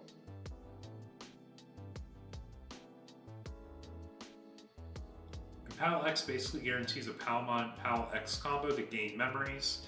Got an Agu search, no ties to grab, no Greymon lines to grab, so it's just a whiff and pass for 3. And now we say, hey, we gotta swing. If we want to win the game, we're trying to swing at our opponent here. First check, Pal X 2K, we're 1K, so we will crash. And we don't mind filling our trash as puppets either, because we do play from trash via effect as well.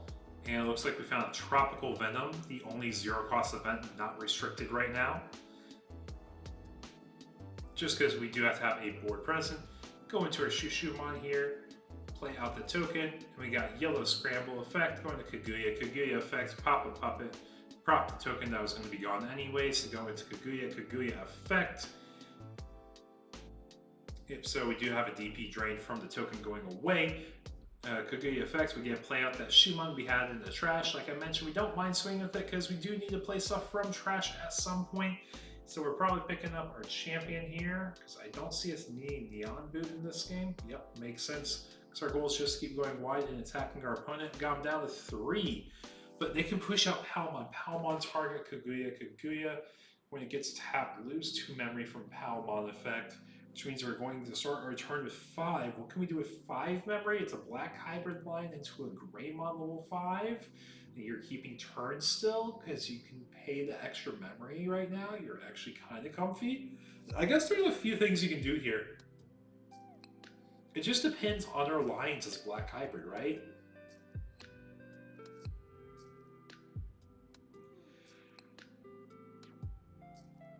Yep, so there's the Pal X that we were talking about. You tap a guy, gain 2 memory. Okay, I was assuming it's going to be the Kaguya, but Shumon kind of makes sense too.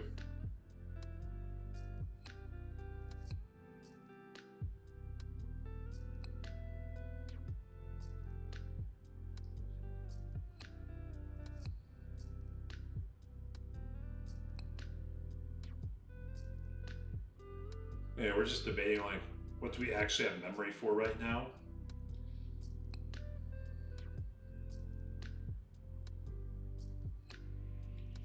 We're actually slamming, oh, excuse me.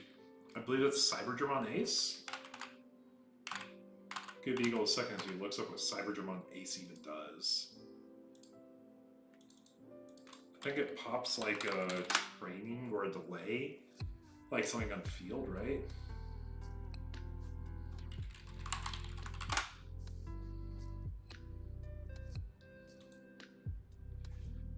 On play, when Digivolving reveal top 5 of your deck, you may play 1 black Tamer card with a play cost of 4 or less among them without paying the cost. Return the rest to top or bottom. Then, if you have a Tamer D, Digivolve 1 of your opponent's Digimon so you can get that Kaguya down to a level 5.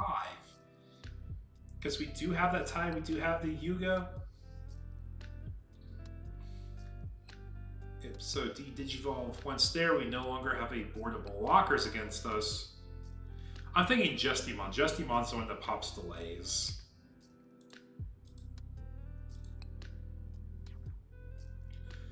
Yeah, Pal can swing here. It's kind of a free swing if we want.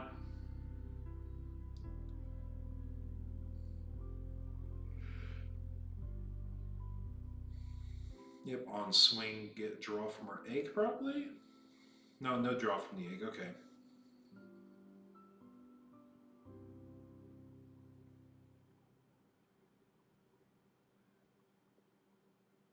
Pop boost. For 2, we go into a black hybrid, gives blocker something. Now we force an attack with a taunt start of turn, which means we could have an ace toolbox of top-ins, right? Oh, we probably target the shoe one because we had it do the memory thing from Palmon. Yep, so lose 2 memories, so we steal turn, take it back. And now we see another ace here. Ace reveals top 5. We get to play a tamer among them, and because we have a black tamer in play, we get a D-Digivolve 1, so we are going to target the stack there. We'll say this is definitely something out of the box I haven't seen in... I don't think I've seen this anywhere at all. It's pretty cool. Pretty cool, chat.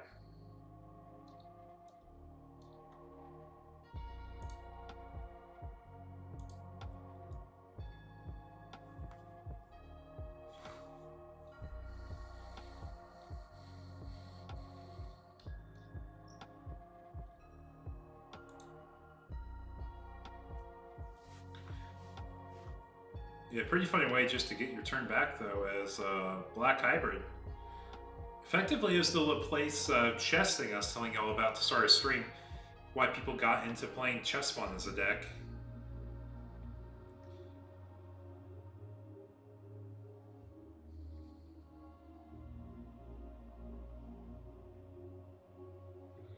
And we want to get Uko for our next hatch phase.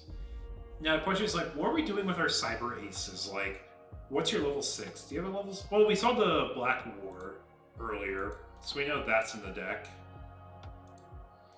And we do deck stacking as well, so we should know what is where.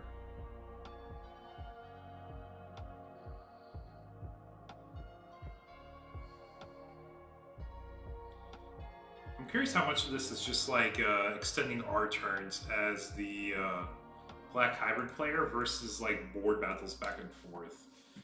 Because I definitely see lines for lots of fun, cheeky memory gains. Because you get the tie for if you redirect an attack via blocker anywhere. You have the Palmon like we saw earlier. Then you have a good variety of ace toolboxes too. Like, I'm not going to spoil all the aces because I'm just kind of peeking and see what all there is in the list.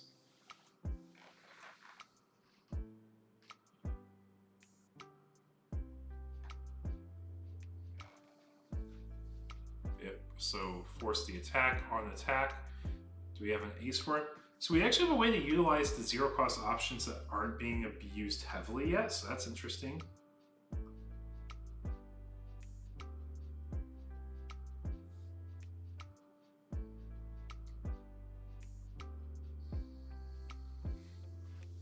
So we have Black War Ace coming out here.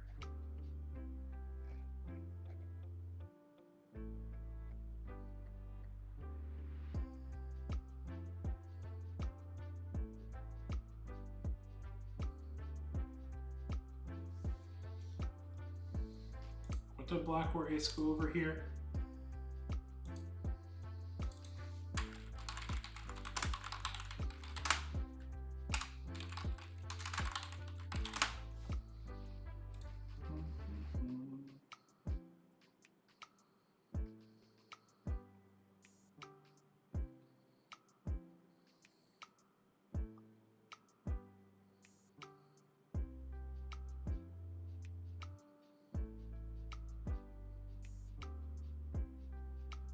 I don't think it matters too much here, but I think we're just going to be able to swing out for game.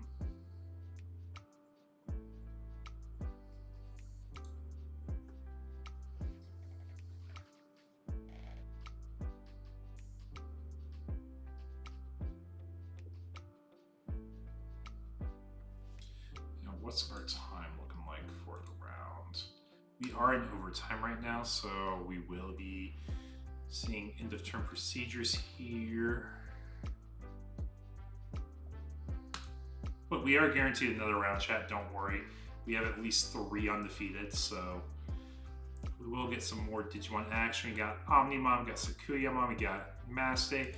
I think next round we might do the Omni just to see something a little bit faster paced. I guess it also depends what wins here. I kind of like this Black Hybrid deck. I kind of want to see a little bit more of it because it is unique.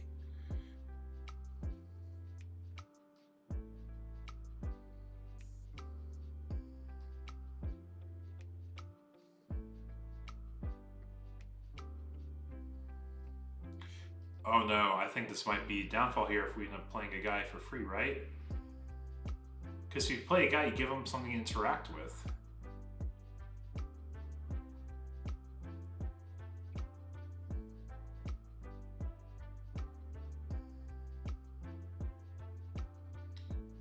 No, okay.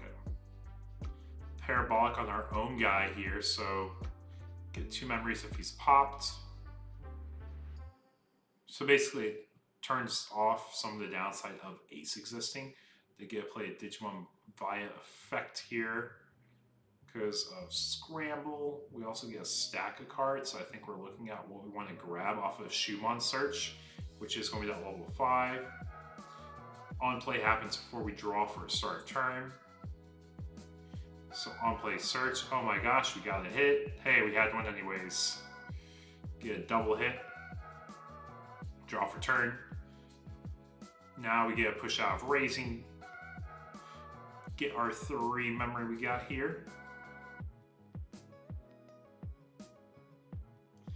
Now we get to start building up boards, seeing what we can do in the last 2 minutes here of time.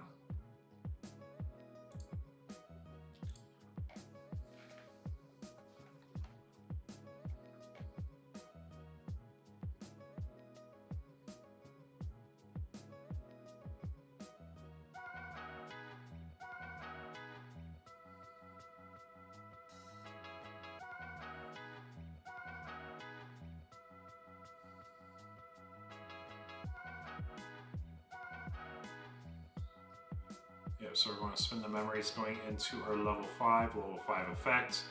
Pop a guy. When we pop a guy, we go to a level 6 for free. Draw and draw. Play out a guy from trash. Oh yeah, we get our tamer effects as well.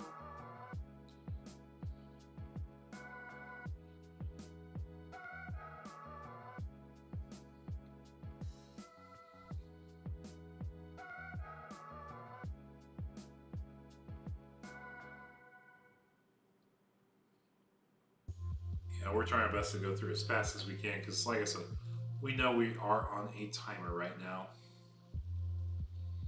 We get a pop our crest because we tapped one of our tamers. Going neon boot effect. Oh, we're going to be popping the aces. Our goal is to gain a bunch of memory here. Now, Blackboard did have another line of text. What was Blackboard aces? All turns when your opponent has a Digimon 13k DP or more, all your opponent's Digimon effects don't affect this Digimon, and it gets 3k. So we are going to pop the other stack. We will get 1 memory effectively after Parabolic takes effect. Because it's Overflow 3, 2 memory comes back because of Parabolic.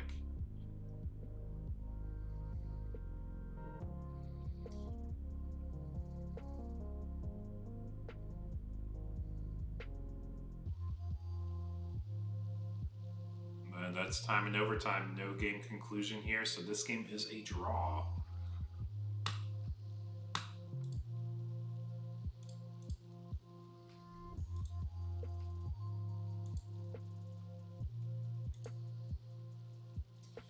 We'll be heading into round 3 here shortly, folks. I'm going to fill up my water gun, and I'll be right back.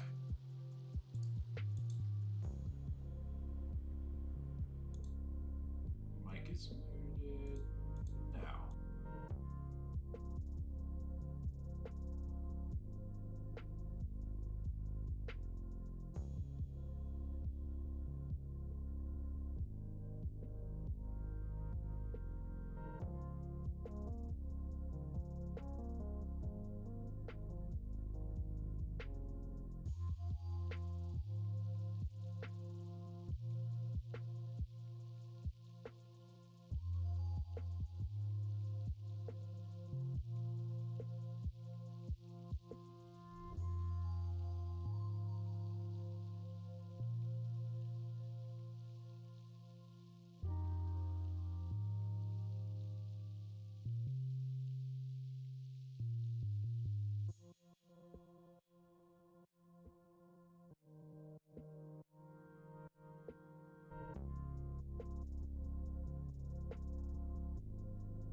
And we're back, chat, and we are back. So this match, let me go ahead and flip a camera here. Like I told you, I promised y'all we were going to see some more Sakuya action here. Got Blake Banter here at the top against V Passion on Royal Knights. So we got to showcase a countdown deck against, well, I would say is probably like a little bit more of a combo deck, right? Sakuya's always been a combo-esque deck.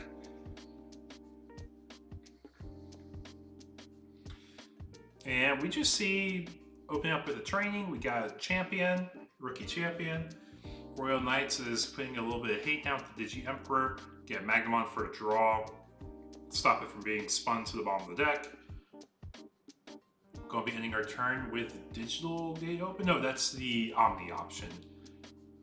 The search. And we're picking up Cool Boy and Omeka here. We get the double hit.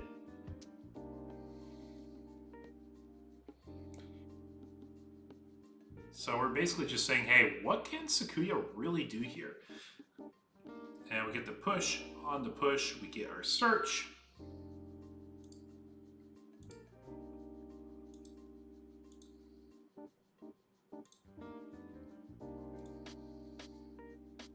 Yeah, when moving, when digivolving, that's why we get our search.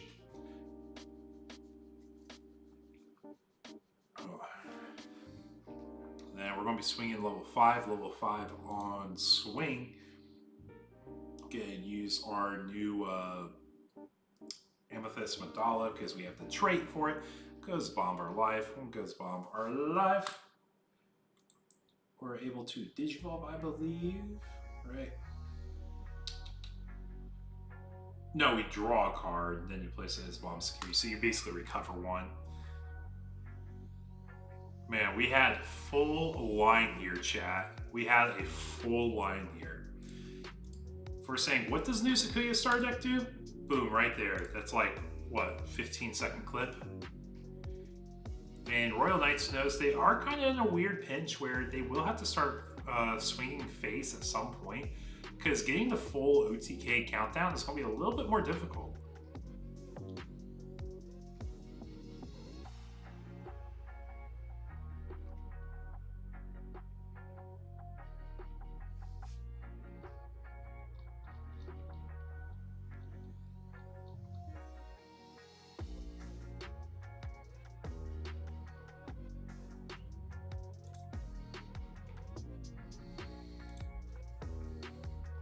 Going to do another training, get another search, get a next rookie. So we have another line ready to go. Pass it to Royal Knights with 1 memory.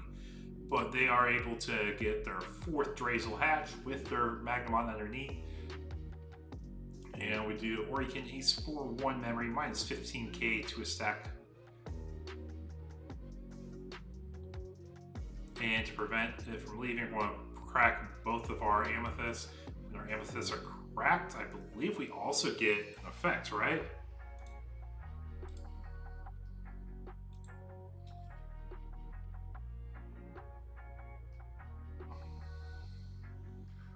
Yeah, it doesn't leave. When you trash this card, you do its security effect, so you have minus 18k. Yeah, so we had minus 18k, and then we actually get to go back to our turn here. Yeah, okay, I was making sure I wasn't missing anything. I was like, I'm pretty sure the math adds up to delete Orican. Yeah, getting double Amethyst set up just to get that protection and turn skip early game, pretty nice. We're going to swing away with our token now, though.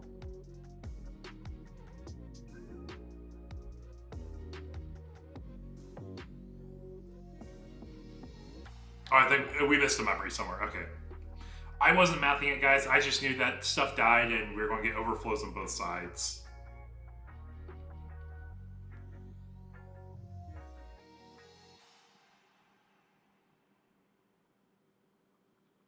Yeah, we're talking through. We're making sure we see a thumbs up. Both players are acknowledging we're in a spot where we are ready. What do you think, chat? Who do you think is going to take this round? Because we've seen each deck pop off, do its own thing here. And when you have a game that lets you play your full game plan, it's always more fun. In my mind, at least. Like, that's why I like consistency in decks. That's why I like the fact that all decks are consistent in Digimon right now. And we just get our next champion set up. We're going to get another search on push. So basically, what can Royal Knights do to either accelerate their countdown or to set up a good defense against what Sakuya is going to do here? It looks like we're going to Genku. When we Genku, we make a token. What's the token we make for Genku? This is BT21 Genku, I believe. Did I say BT21? It's not BT21. It is, whatchamacallit? 23, the new one. Hinumaku token, so it's Alliance Reboot Blocker with 6,000 DP.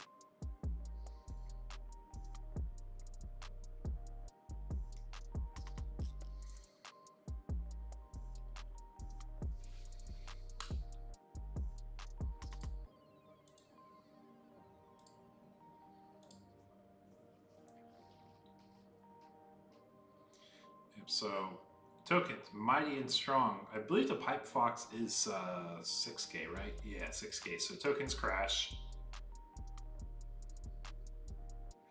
And we have a training. It's honestly all we need to start going up again into our next line. Just depends on what we're seeing for this half of the deck. On swing, digital gate open, security effects, nothing to pop out.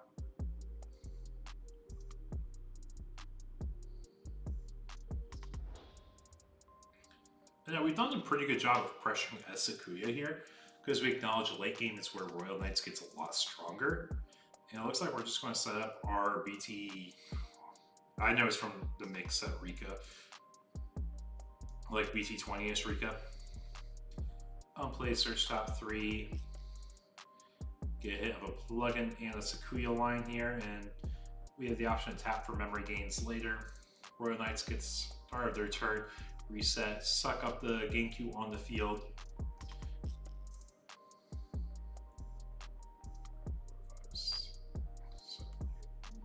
Nine reductions now on Royal Knight's side. And we do have the memories back from the Cool Boy if we're going to be proccing that.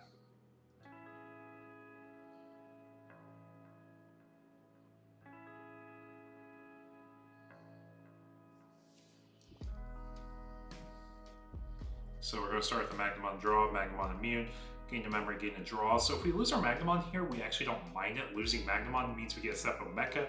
Step Up Mecha means we have a chance to get Omni ready.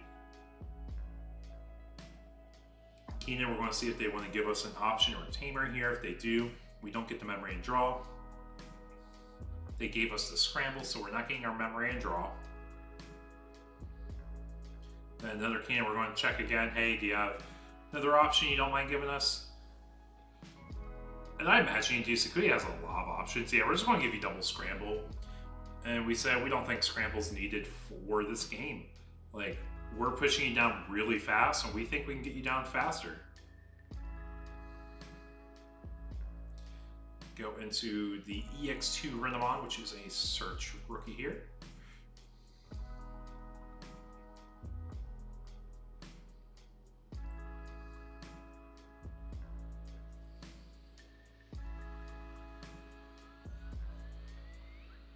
So we are searching. What are we searching for here?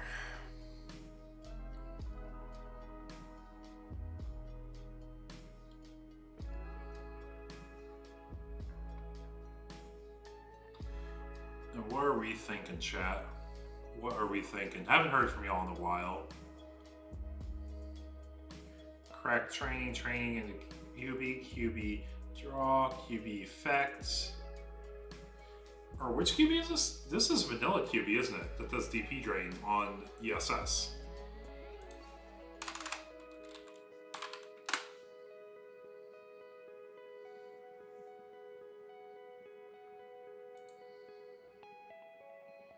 Yeah, I'm pretty sure this is just BT5 QB. Am I wrong, guys? Is that BT5? That's what it looks like to me. If it's not BT5, it's BT19. BT19 would make more sense. I just can't tell from this angle.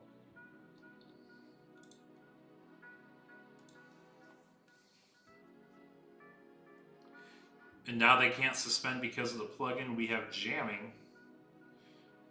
And then get our memories back because of the Rika, so we do have turn extension here. With turn extension, what we're going to use, looks like we go into our Talmon.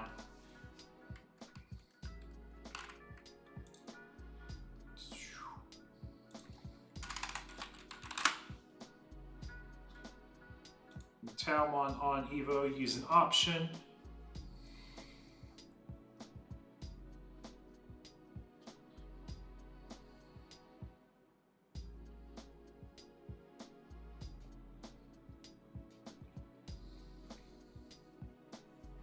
Using another Amethyst to get our protection set up for our board.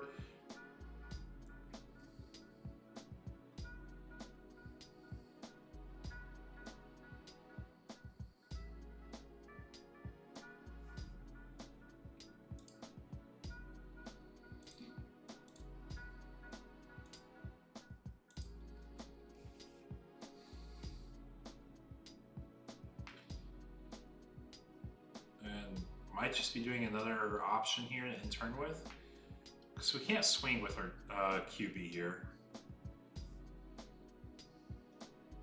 Yeah, just setting up another Rika. And Rika, get a tuck, get a memory back, get a draw. Turn pass, we have protection on at least one stack for one interaction. We'll see what they can do.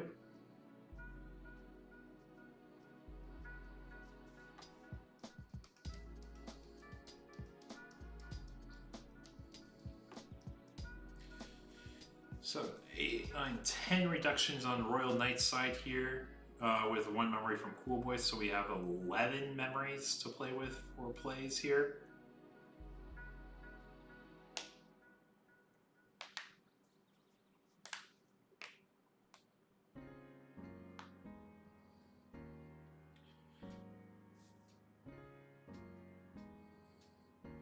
So we're going to be playing Jesmon for 1, Cool Boy, get the memory and draw. Jesmon on play, we're going to make a token.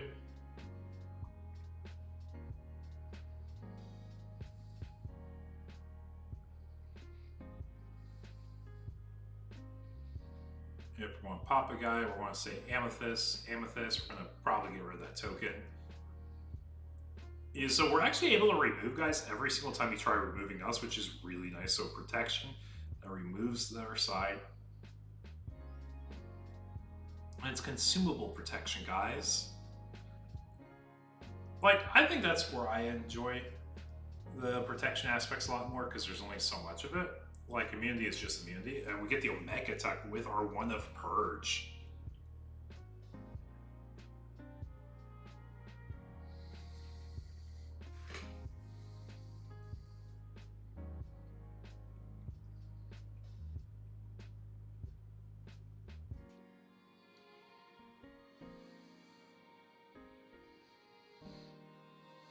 And we're going to say Crimson Blaze. Seems like a good card here. Going to pop your one guy. You can't play Digimon by effect for the turn. I don't know if you care about that too much in Sakuya. I guess you stop the tokens. So stopping tokens is nice. We have a red body on board, so it's possible we get Gallant Aced. We saw that in the previous round. Or at least I saw it briefly when they were cleaning up. I don't know if you guys necessarily saw it. Because it is Drazel saying on your turn you can't Evo, it doesn't say you can't ace an Evo on your opponent's turn though. And that is one thing, once we saw that, I believe Happy Cat was the first one that really showcased it here on the channel, just acing over Royal Knights every turn. It became like a really pivotal moment, and we're going to push our rookie. We know we get taxed by Digimon Emperor here. But we said we're going to have enough memory gain effects. We're going to be fine. We don't really care because we were sitting on like 3 memory banks effectively through our deck. 2 from the Rikas, and I believe you have at least 1 via Inherits on the other stack. And we have 1 potentially on the new stack as well.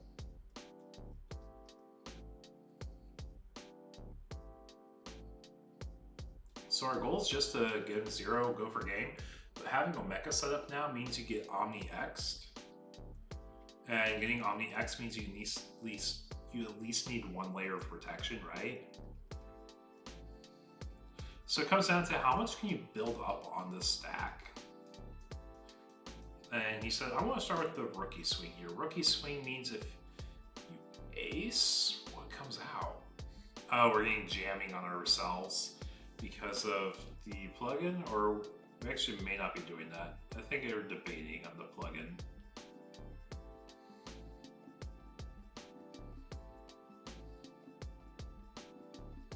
Yeah, okay, we're debating on the swing as a whole. Gotcha. It makes sense, though. Like, I wouldn't question it too much still.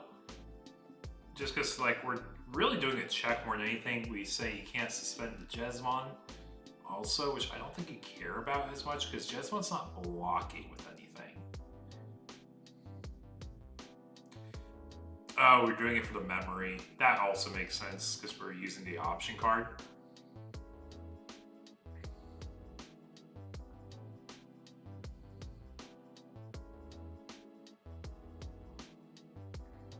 Yep, and we do the Sakuya combo lines here on swing, get the Evo.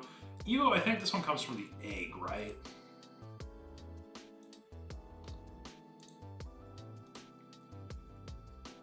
Yeah, you gotta reduce an Evo by 3 for the egg. Yep, it's a Magnamon. We're going to tap Drazel on Drazel tap. Pull out Omeka. When Omeka comes out, double Keenan proc, getting 2 memories. The Omni has to be from stack, doesn't it, actually? It can't be from hand, so we just get a blocker here. So on swing, we could potentially just get rid of the Omeka. We don't have protection, so 1 ace does hurt us.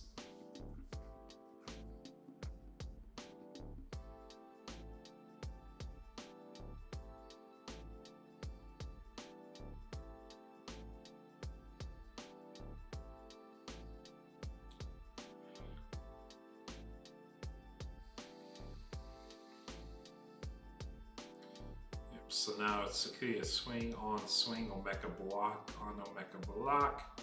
Die when he dies, do that.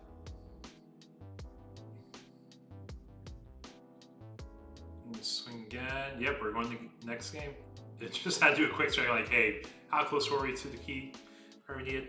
Yeah, just having that aggression early game is really what set up Sakuya to do well. The double protection to get rid of that Orican ace was just so powerful. Going on to game 2 of Royal Knights versus Sakuya though, guys.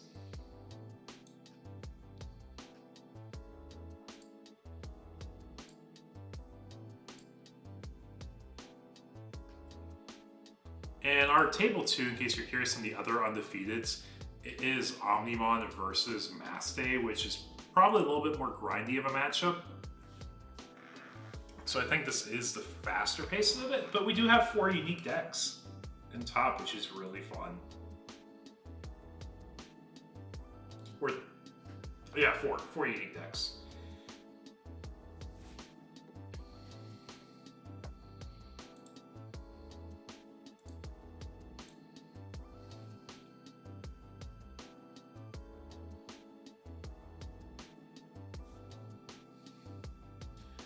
And players are getting set up for game 2 here.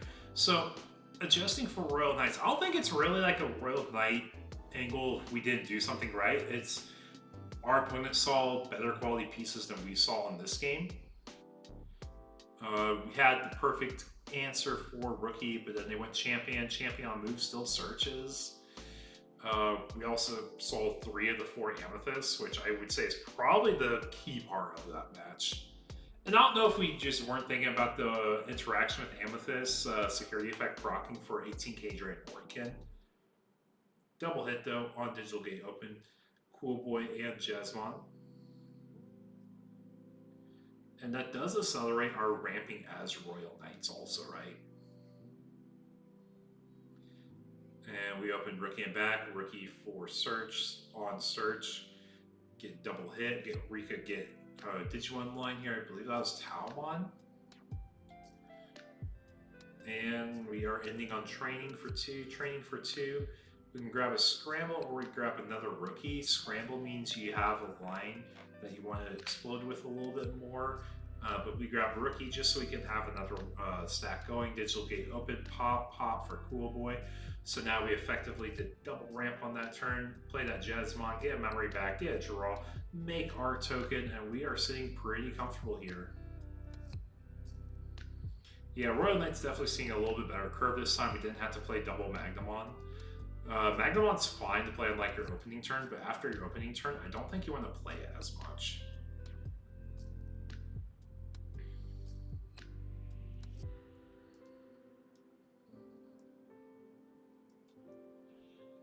And we're getting our first Amethyst set up into life here. We don't mind paying the 6 memory for it just because its effect is that good, right?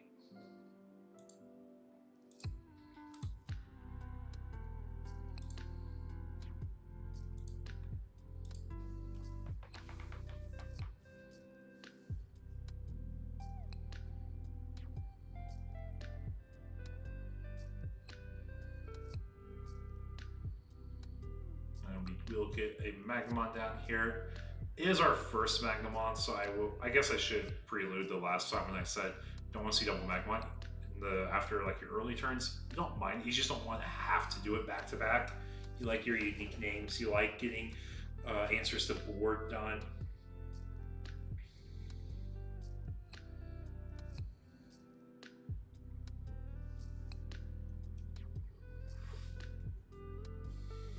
Okay, we're actually doing the exact play I was just talking about. Oh, we're gonna swing first. Yeah. We get our plugin. What's the security effect of it?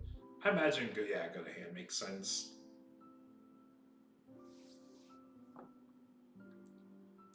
Did the plugin kill the token?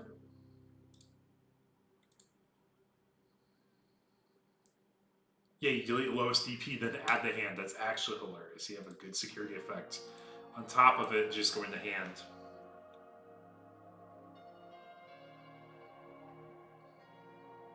But we see double blocker. We said, okay, you can ramp. I'm probably not removing your stack. I'm just going to play a scramble and pass to get myself set up for my next turn here. Double Magnamon getting eaten up by the Drazel. Open up with a Jesmon here, 1 memory, Cool Boy tap draw, effectively a free turn with a token and a draw. Go into a mecha for another draw here, and it's going to be turn pass to Sakuya with 1 memory. There's no Digi Emperor attacks at least, so we could push if we want. We have 1 training, and we got Rika, so we'll go up to 2 because we know we have the offensive plugin still. Offensive plugin goes underneath Rika. Oh no, it's actually the blocker plugin. So let's see how far can we pop off this turn as Sakuya.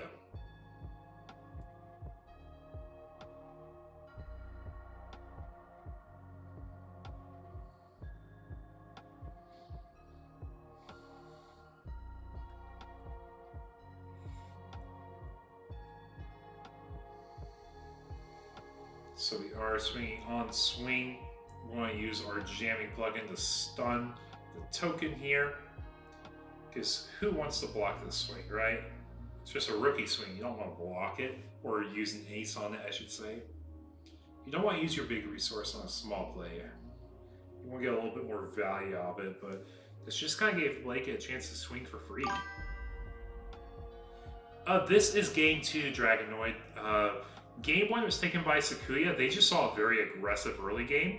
And on top of that, they had double Amethyst to pop basically an Orican Ace that was coming down to delete their big stack.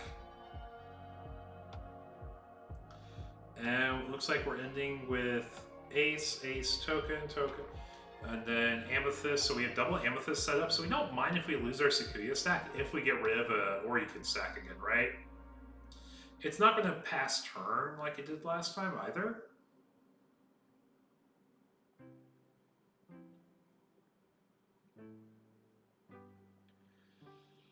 Our Drazel, excuse me, is going for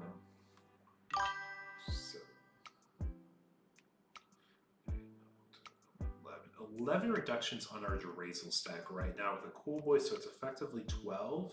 If we swing with the Omeka, we get an extra tuck, so it could be 13 reductions. which means you play pretty much anything you care about in the deck for free. I mean, you could also debate doing a trade of Omeka over the rookie. You don't mind that. It looks like our token will block here. Omeka is going to crash, and that's fine. You're going to do the Omeka tuck. If you have Omni X, you want to tuck that probably. Oh, we're tucking Orikin here. Okay. Yeah, we learned how scary it was last time if we use Orikin against double Mandala setup for Sakuya.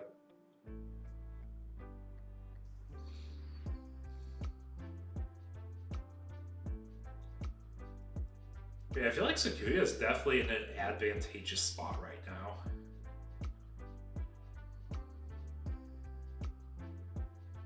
How are we feeling though, chat? Yeah, Sakuya is gaming. They are gaming. And they're looking pretty well set up for this game too. It's not as lopsided as it was last time.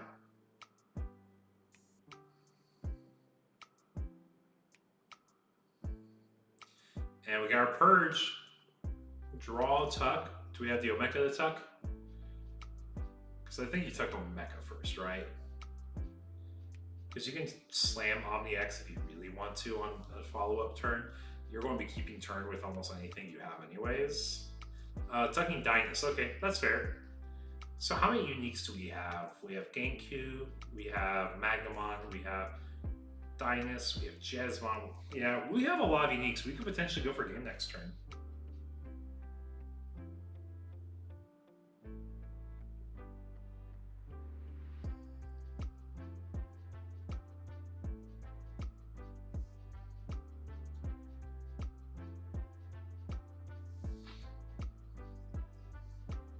Yeah, you're just looking at all those uniques. We see the Omni coming down. Yeah, we're going for the game angle here. I think the only thing you have to acknowledge is there's a chance that Amethyst will proc here if you try popping their guy, but then you have the whatchamacallit, the token coming down, but the token doesn't stop the DP drain that comes 2 turns in a row. Or 2 instances in a row. Yeah, it might be. It might be. It just depends on what the interactions are that happens and security effects. Because Sakuya does have really good security effects. Yeah, we're going to do double Amethyst pop. So you get rid of 2 security, you get rid of 1 guy though. And the difference is like the memory's not in your favor. You got rid of 1 swing. And the 1 swing you got rid of was 2 security, which is 2 swings worth of life. Yeah, we're going to see Dyna swing. Yeah. And that's just game. Yeah, we're going to game 3, guys.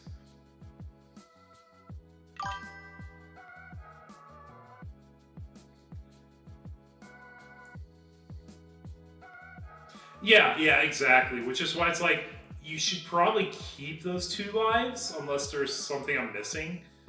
Because you're effectively doing a 2-for-1, and a 2-for-1 is not putting you at the advantageous part of economy of life, right? Like, life economy just wasn't there. But also, I think you're dead on board anyways, unless you knew. Yeah, you're dead on board to, like, blanks in security. If you had at least 1 shot live in security, you could pop token. Like, honestly, your more efficient line would be, once they Orikin to pop your guy, the double Amethyst pop, to get rid of a token and a Magnamon, right? Well, Magnamon might be DP immune. Might be Drain immune, I'm actually not sure.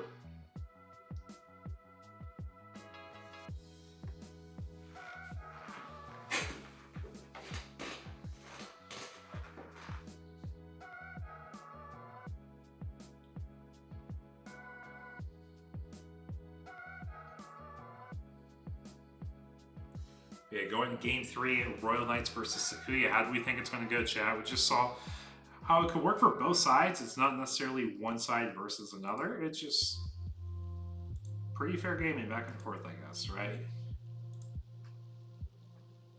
Let's see, what are the other tables looking like? Table 2 still in action here with 18 minutes left in the round. We're looking pretty good on time for table 1 here.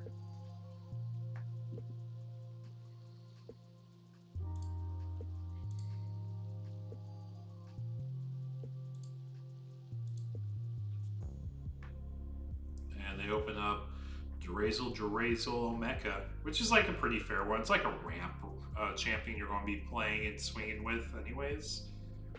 The only thing that makes me scared to swing against Sakuya is they actually have lots of bank effects. So they have tamers, they have options, and they all give some type of advantage to Sakuya if we swing into them like aggressively. But like that's also the risk you take of like low level undeletions, like Tapir has jamming, right? Yeah, there we go. We got a security effect of minus 9k, so it actually works in our favor. That one's fine. That works in our favor. If it was a boost, though, or a training, that would be a very different story.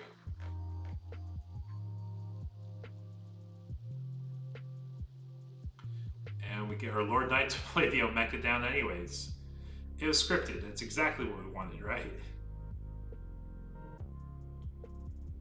Draw, then push on push. Get a search. Top 3. Amethyst is our selection here. I think we just acknowledge it's probably one of our strongest cards we have in the deck. It's also unique we didn't have yet.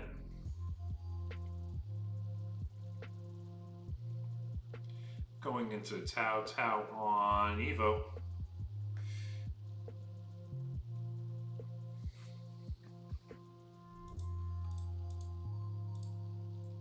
Look at that, guys. It took me one night to learn Sakuya deck, right? You have minus 3k, no Digimon or no Digivolving effects on that Lord Knight. On swing, cast the Amethyst. When we cast the Amethyst, we're going to draw a card. When we draw a card, we're also going to put its face up as our bomb security here. Then our egg says, hey, you used an option that cost enough to Evo for cost of 3 reduce. And we're going into our Sakuya Ace here. Sakuya Ace on Evo. Go and make a token, then we can use an option or plug in from hand or tray without paying the costs. The option we are using is the jamming one here. And then we get a stun of body, so we're stunning that Omeka now, so it won't be able to swing this next turn.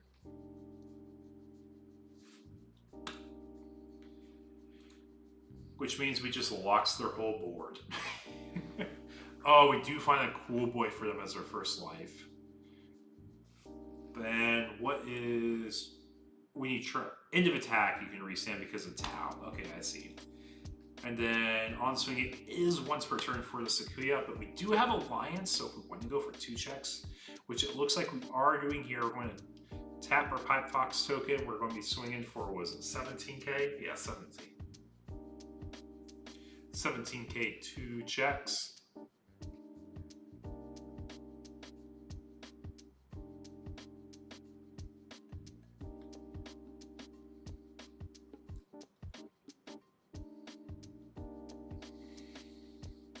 Oh, do we have DP drains somewhere else I was missing?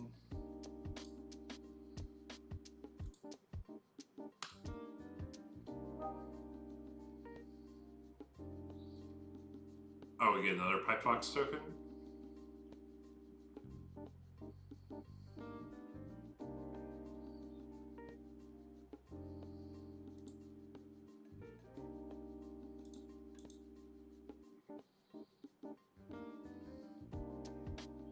Oh, Sakuya X. Okay, that's what I was missing. I'm like, what am I missing here? Sakuya X makes sense.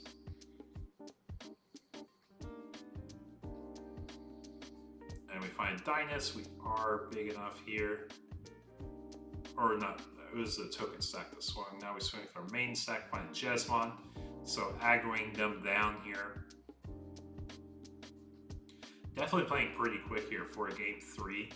I mean, I think it's also what Sakuya needs to do. They need to be more progressive on game state. Otherwise, they could just be dead. They take too long. Run them on search. Grab Tau, it looks like. Rest go to the bottom.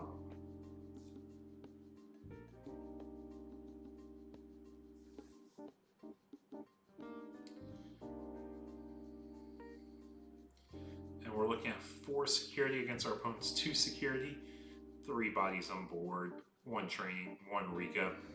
No scrambles. Mecha's going to go ahead and take a swing. Security check, finds a training for our opponent. And that's what I was telling you I was kind of scared about. Like, you can do these swings and they're fine half the time, but the other half it's really bad.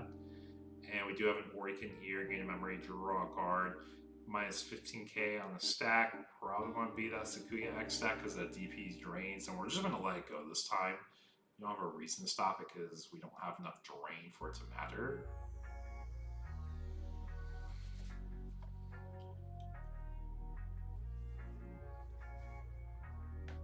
And we see a Crimson Blaze cleans up the board.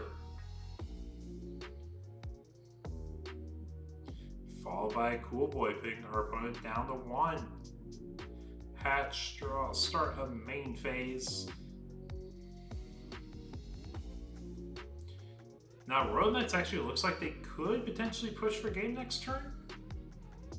Just because they have all the Omechas on board. Ooh, that's something you gotta be careful of. Because we have Omni X tucked. So what the combo is you have 4, 5, 6, 7, 8, 9 reductions, double Cool Boy, which means you're effectively doing it for 11 reductions on like BT13 Omni, which means he costs 2 or 3. But you have Omni X that can go ahead and let Digimon attack at end of turn and then proc, or you can ace for 3 memory. So that's the line you're looking for. That's your most aggressive opener as Royal Knights, and that's what we're doing. It's actually exactly what we're doing here.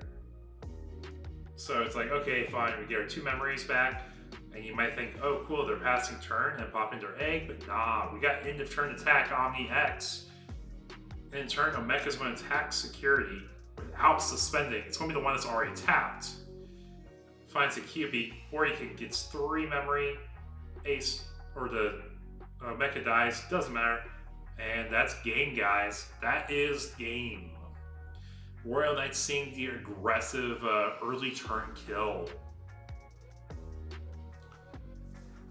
Sending Sakuya to the Shadow Realm, you might say there. But that is game 3, and we're sitting on how much time in the clock still? 10 minutes left on the clock. About half the games are done. I'll be right back, guys. I'm gonna get some more water, and I will put table 2 on for y'all while I grab something to drink.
Okay, I'm back, chat. Sorry about that.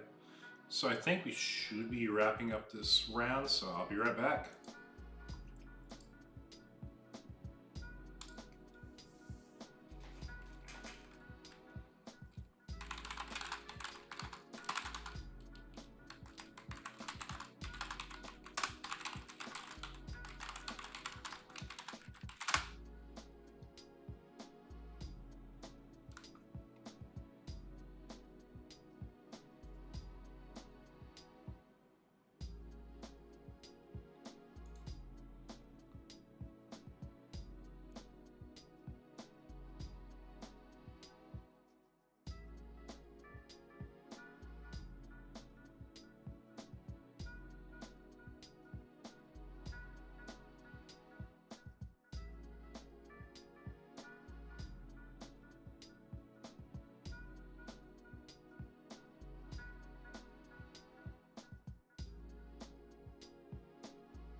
And we are back, guys, going into our final round for tonight.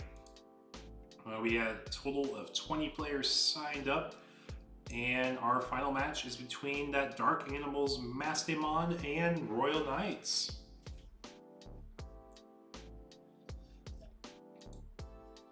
I'm trying to remember, do I have the option to make a poll? Yeah, I do have an option to make a poll.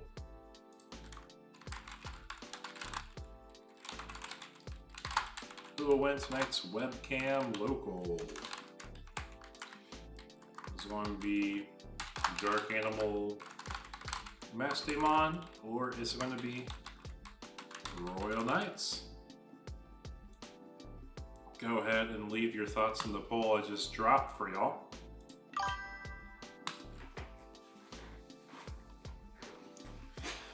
This is a matchup I can see going either way. I'm personally leaning Royal Knights. I think it probably is more consistent and it has more toolbox cards to answer this matchup well. But I can also see a world that it goes to Mass Day if they see the right pieces fast enough. Because like if you open up Gobbly, Proto, Dober X into Serb, pitch, play out a psych in particular, that's going to help you a lot on the Mass Day side.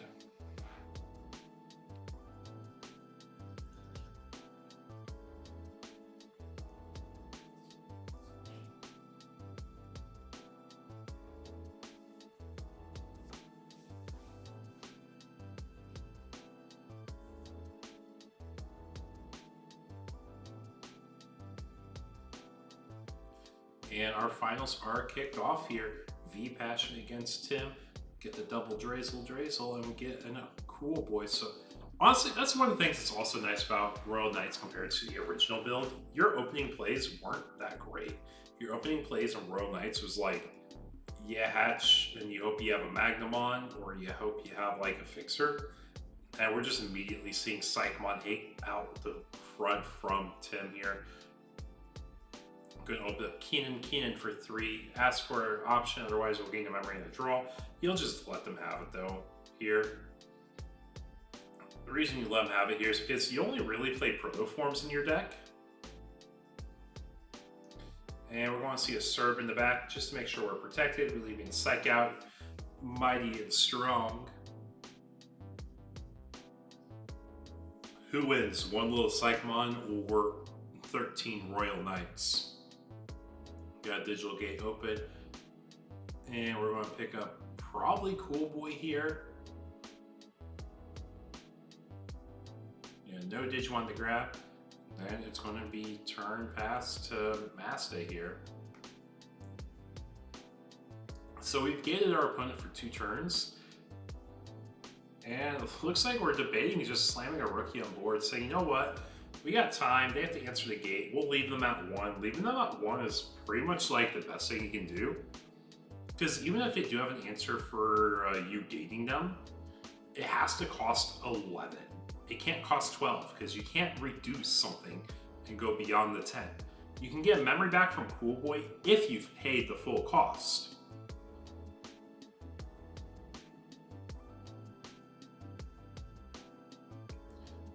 Yeah, like you can play a Magnamon, draw a card, gain a memory from Cool Boy, draw another card from the Magna, and then you'll have a Tuck for next turn. We're going to play Purge for 6. Effect, draw a card, tuck a card, tuck the Omeka underneath. And there we go, that gets things online for us. Like, we've been gated for a few turns, we have a few ways to play around it. Gobbly's going in here. Oh, I think our goal here is just to keep the Psych out as long as we can. See what happens, right? Omeka comes out. When Omeka comes out, tap Keenan, get a memory. Were we factoring that into our math, though? I don't think people factor in the math of Omeka Keenan all the time. Which is like how the tax build works for Royal Knights. Yeah, we're doing a mem boost, so we weren't expecting to lose that memory, but I don't think it's going to make a difference here because your removals like Awakenace, Jesmon. I think a Genku can also get rid of a Floodgate.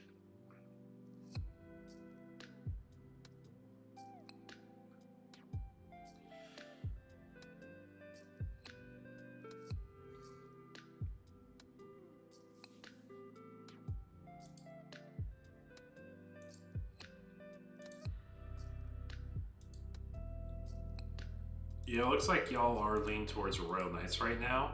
And that's where I'm personally leaning too, but if we just get gated and we don't have answers for gates, that could be rough. And we get a push, serve X, draw one, trash one, then we'll get our Suno, our Dober, our Labra. So we're going to be getting an extra draw, an extra 2 memories off whatever we bring back, which is that Godly. Full send the engine here.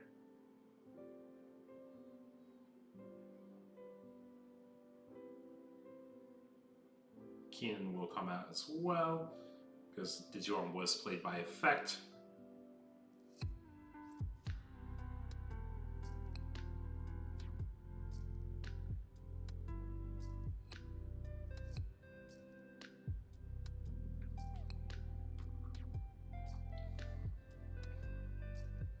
Crack and boost going up to 3. I think our goal is just to floodgate and choke again if we can. Again, Ogre is a good start.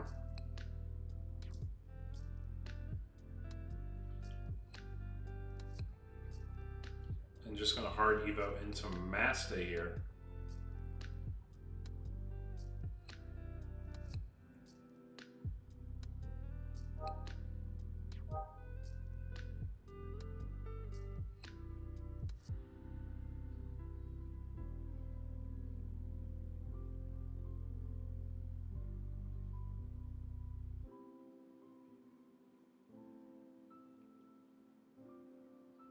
Play a Skull Bellucci, on play a Skull Bellucci, on the Maste effect too.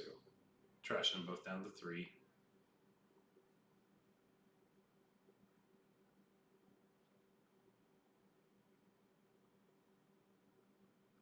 Yeah, we're going to be talking about Mecha bottom of life here.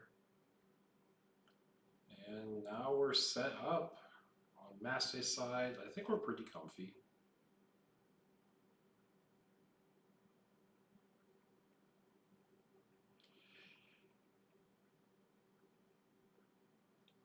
Turn pass. Let's see, where is our background music? Oh, background music actually played through the whole 3-hour thing already.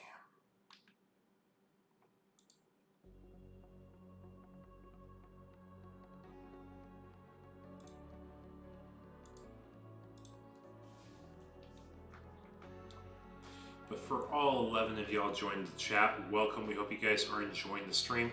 This is our final round of our webcam locals. Well, let me get some difference. I would rather not have voices.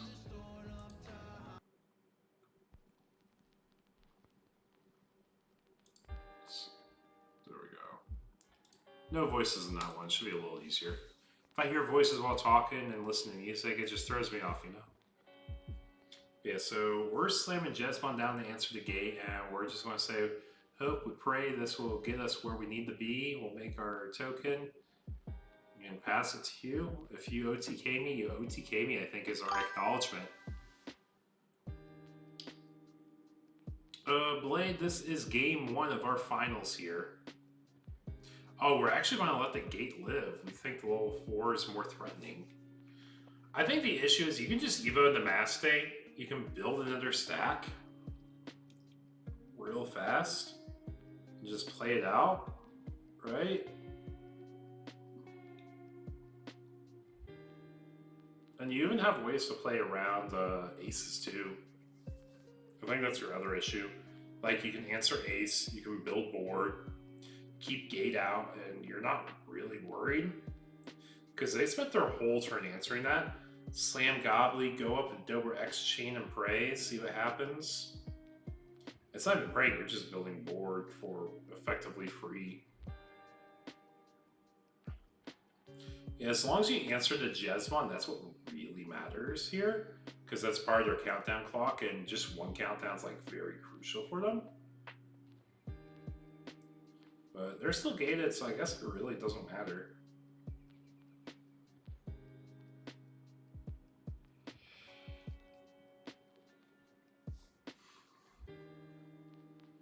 Yeah, pitch imp. Now we gotta bring the imp out. I'm play, or no, we're bringing Gobbly out. We don't have the Tamer to play for free. Get all of our Labra and Dober memories here. Get draw for Suno.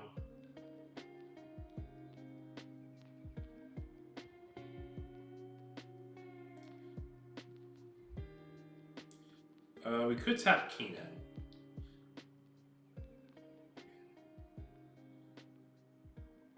May just be waiting to see if there's a moment where we can steal turn back. No, we're tapping Keenan.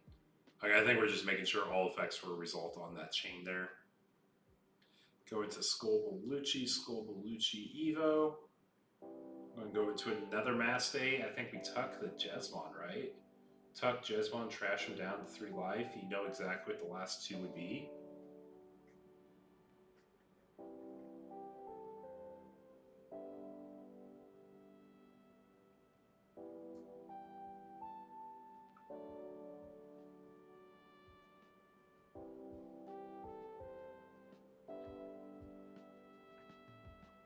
So we'll play out the Labra. We actually haven't DNA'd yet.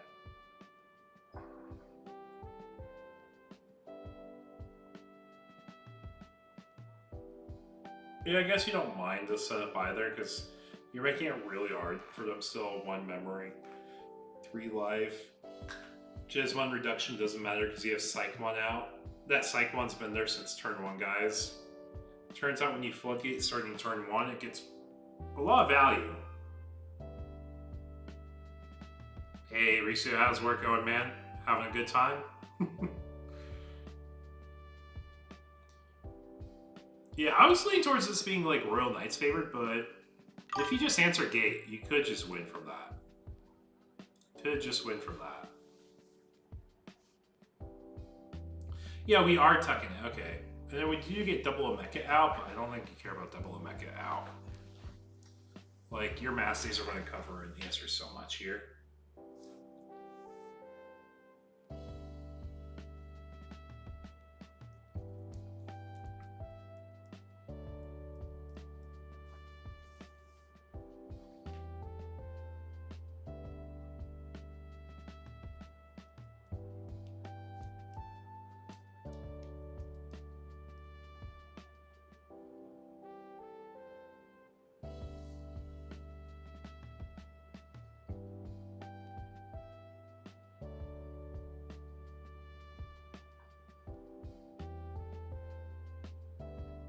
More memory because we played Digibuy effects. But for all 17 y'all watching, I hope you guys are enjoying the game so far. Looks like we got Gobbly going in here because he has a rush from Serb. But we'll lock with our token here. Do not mind that exchange. And don't forget, Mastic can swing multiple times. Thanks to Skull Belucci, thanks to Serb X, there are multiple ways to restand our stacks.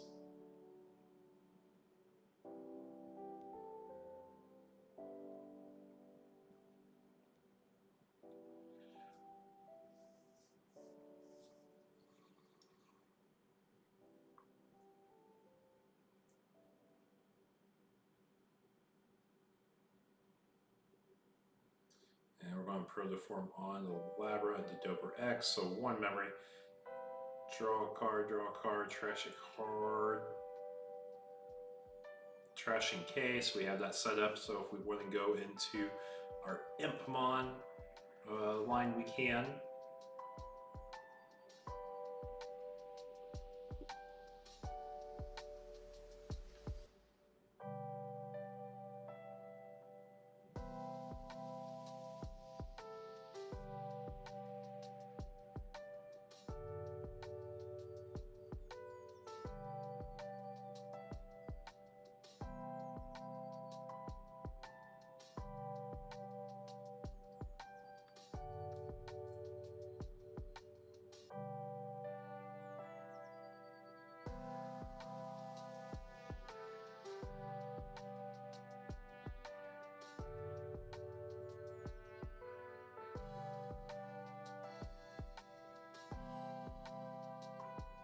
Yeah, I'm just trying to think what we're going to do here.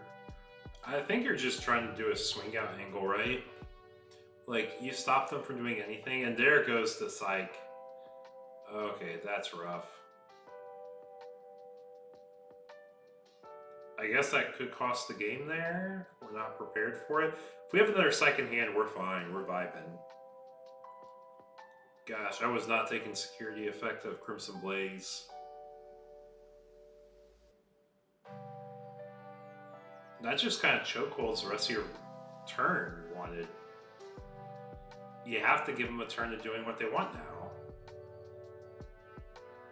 We've been very good about denying their turns.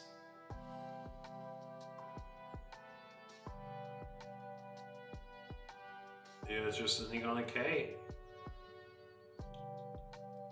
Passing a 1, they're not gated for once, so they can play a body with reductions, guys. They get full value this turn. Swing Omeka gave in more value. We know Protoform's top of life, though. So because we know Protoform's top of life, we have to swing into a Master if we want to get the Omeka Tuck. Omeka Tuck turns us from 7 to 8 reductions, and then Cool Boys makes it so it's effectively 10. So you effectively have 10 reduced play costs or something if you chuck the Omeka into a Master. And that might be the angle you want to take here.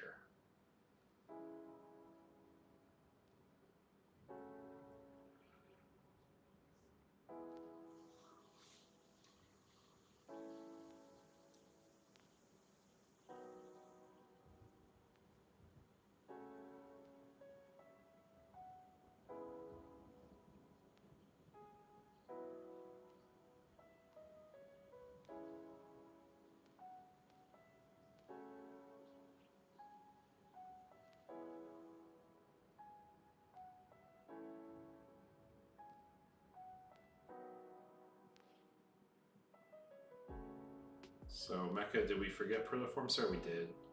Pretty sure we forgot Protoform was there. Unless we're just trying to swing out for game this turn, which I don't see an angle for with Royal Knights. Master effect tucks it. Token can't go to life, so it pops.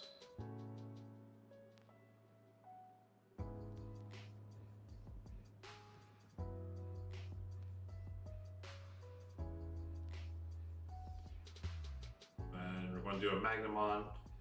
First time getting him on the board, a Royal Knight with a reduction. We're going to get a Cool Boy memory and draw.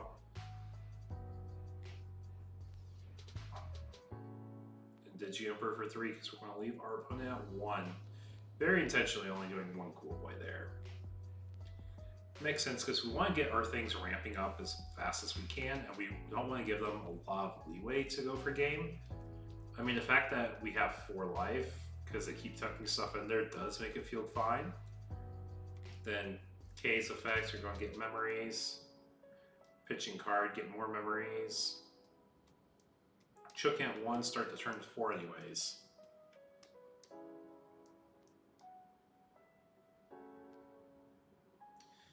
Open up with a Labra, Protoform, Dober X, right? Especially with K on the board. Means you get a free level 5.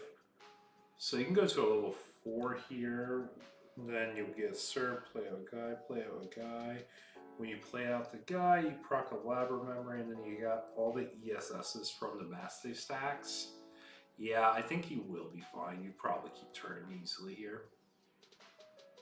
Not to mention your hand is your deck, basically, at this point, too.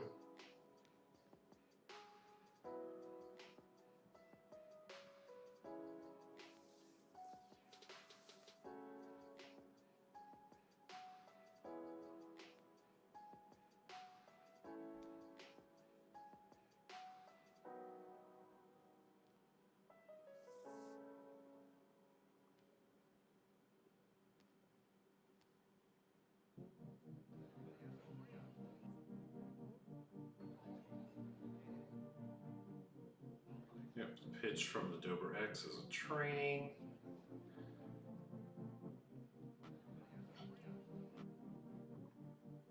So if you want to get the free memories from K, play by Yeah, Psych out. Psych does come back out here, doesn't he?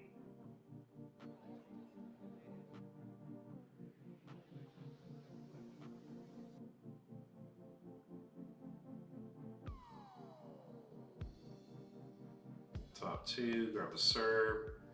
End of turn, K is going to pop himself so you can go into your Serbex. Or Skolbelucci. Skolbelucci works too.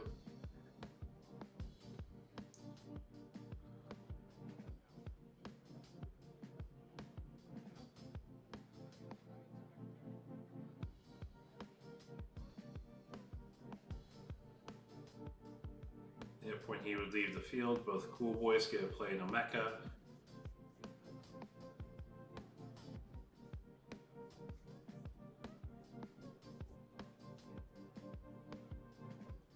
Keenan says, hey, play a guy by effect, get another memory. And both of mechas will draw me a card to make sure there's no other pending effects that gets rid of them.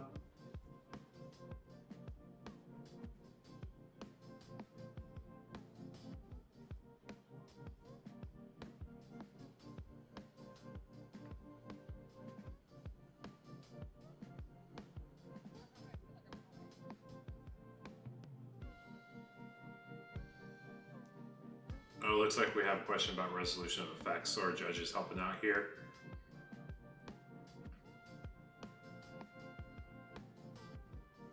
The Omechas would be one draw at a time. The only reason you wouldn't get the draw from a mecha is if you have to finish the full Mass Day effect first, I believe.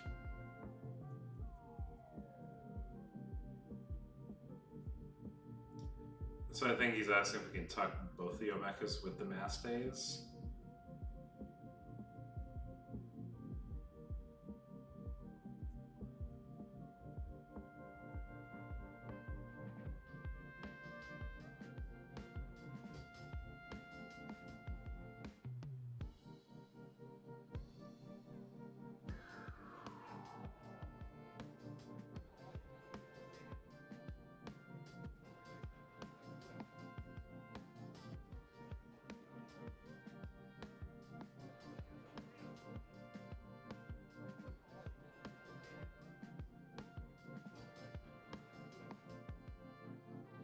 Yeah, looks like we tucked both the mechas.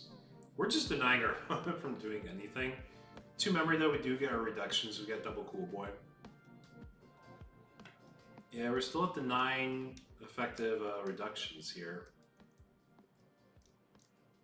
Yeah, because our Purge tucked Mecha previous. That's why we have less reductions too.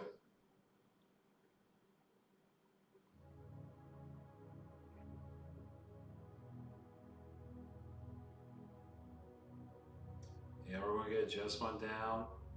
Memory, draw a card. I think we're just going to leave him at 1 here. Yeah. Be Passion says, you know what, man? I'm not dying here. I got like 7 life. You gave me so much of it back. I appreciate it.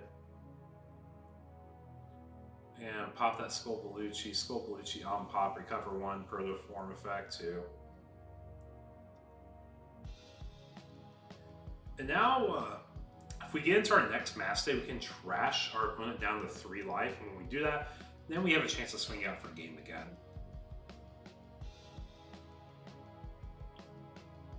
And we do have a Digimon Emperor out too, so we can't actually push our rookie.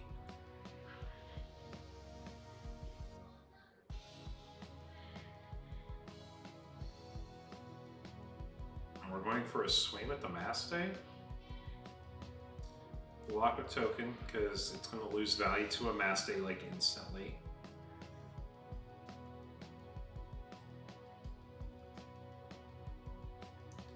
Mass Day swing, find Omeka here.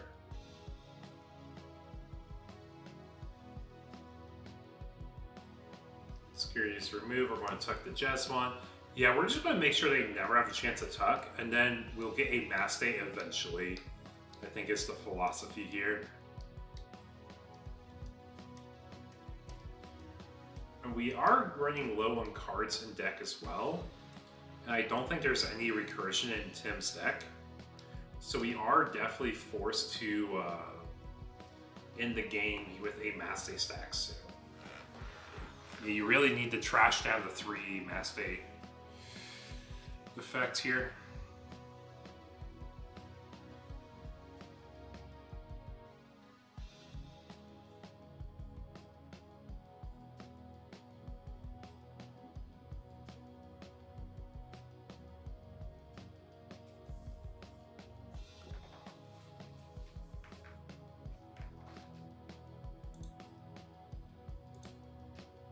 In case you guys are curious, we're a bit over halfway with our time for the round. We're still in the middle of game 1.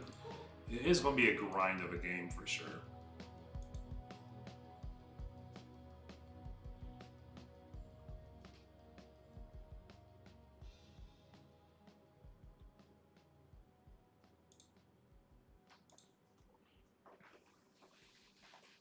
It's very possible we will just go through the full deck.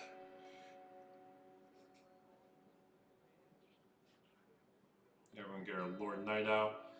It's going to cost 7 minus 2. Effectively a 2 cost play to get Omeka out, which is pretty solid. We will get our Omeka when we can.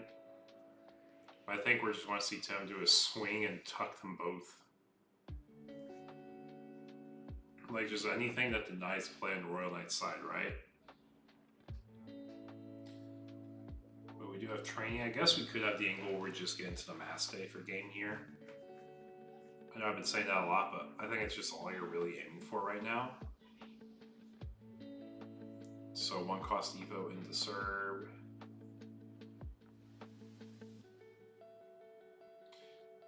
And yeah, they will get a Keenan tax if we play a body out by effects, but we also are sitting pretty comfortable ourselves. Because we got all of our Labra, Doberman effects. And I believe this is a turn you will see a Psychmon probably come out.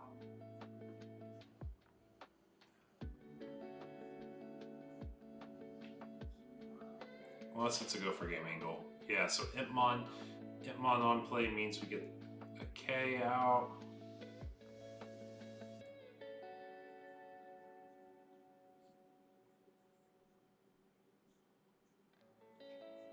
Yep, and we have drawn through the rest of our deck, so we have to win this turn unless we have a way to reset our deck here, guys.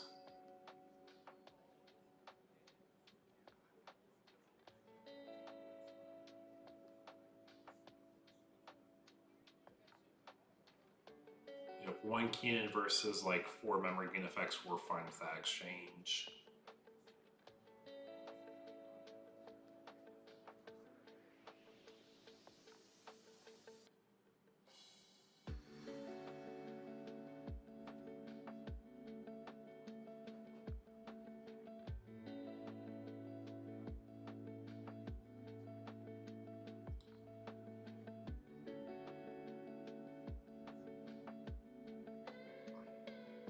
So the question is, are you going to just go into Mass Day Hard Evo into it, or do you have a line where you can go up for free and then DNA?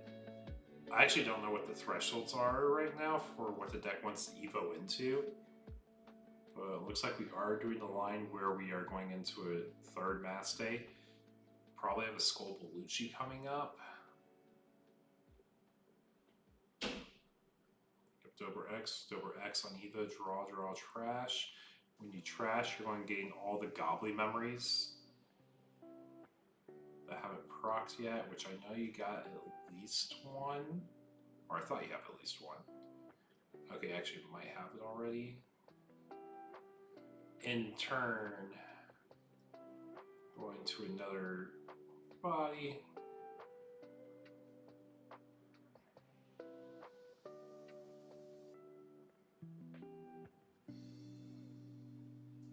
Hawk the Omeka. They will have a chance to play out Omeka now, but I don't think it's going to be enough to stop all these swings from coming in.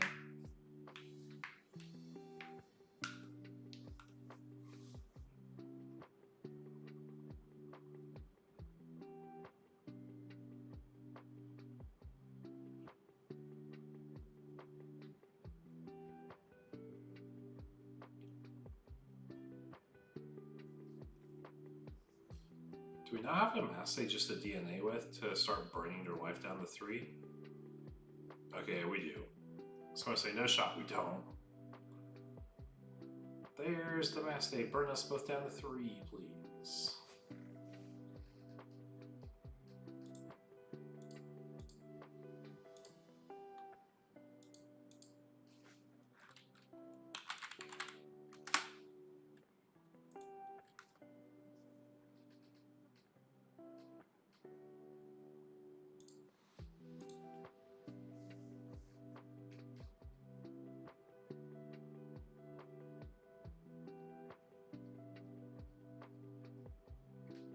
Yep, and we reset all the inherits on our new Master DNA stack. So we played out that Stir by effect. We'll gain more memories. It has a rush too.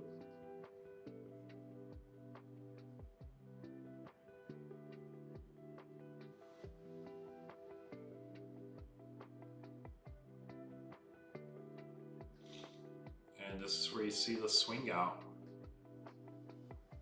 Playing around Crimson Blaze this time.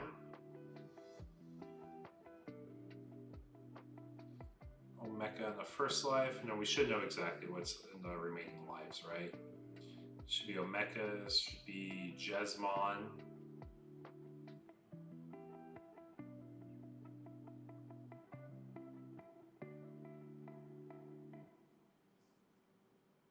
Yep, there's that Jesmon. Get our Omeka out now. Go into OmniX. Okay, I don't think we had a way to play around OmniX there. Oh, I see, so that was what we were debating on.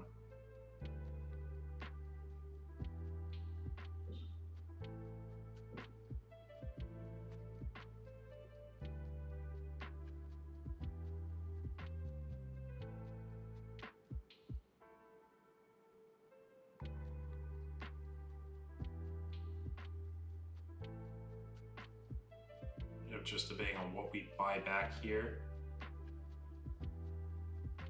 Rookie makes sense to me.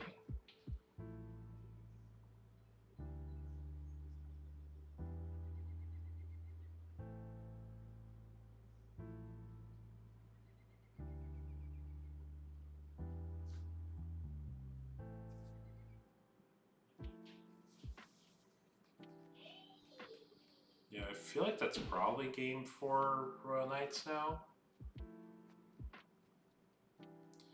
And there we go, guys. Back to my original sentiment, though. If we get gated, it's annoying. But I do think it is Royal Knight's favorite still. You just have so many big slam plays that could get through even gates. Mecha really being the main piece of that puzzle there.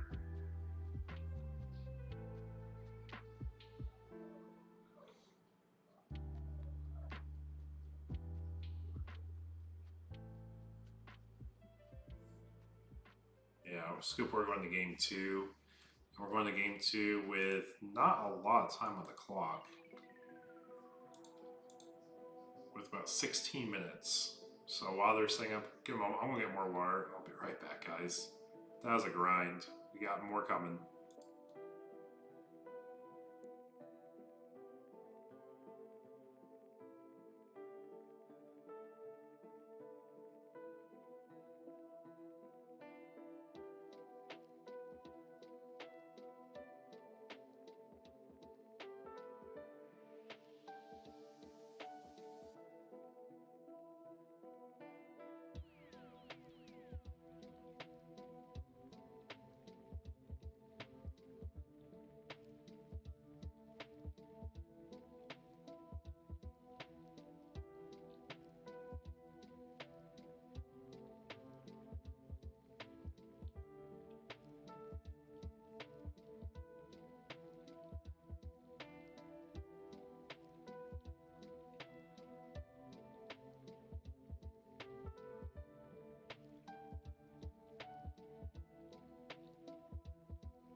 Okay, guys, I've returned.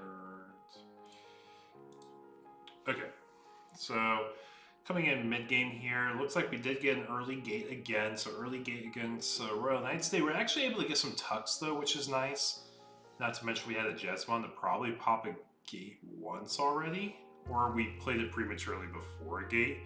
It's not bad to get down, but like you have your token, you're trying to get damage. We're getting that much closer to an Omni for closing us out with game.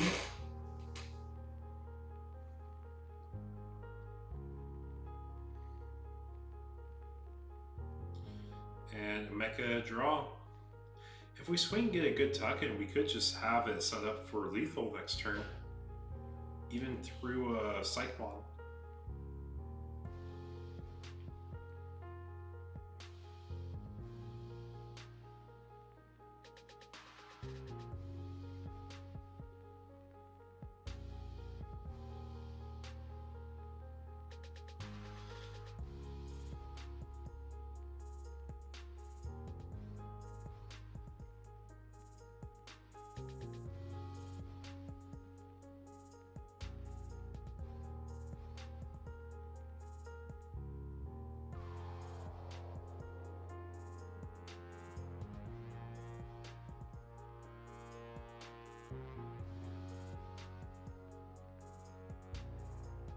Yeah, you spent 2 on Dober and then you go into Serb.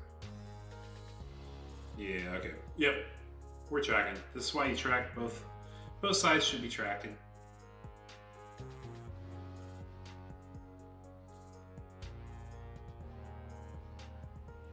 Yep, Mecha goes sideways.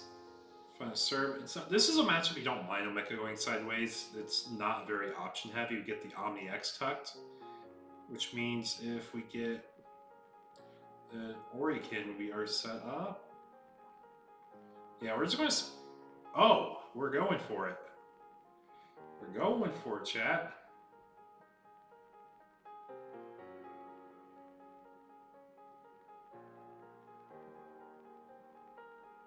Is there something I'm missing here?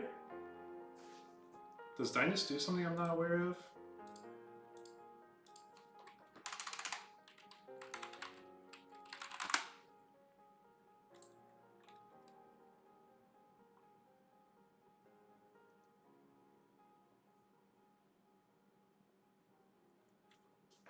Alternates when you screw section.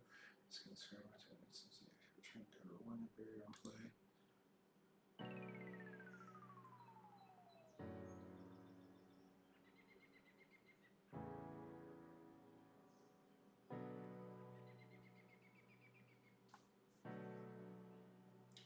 I think we're just setting ourselves up for a game, right?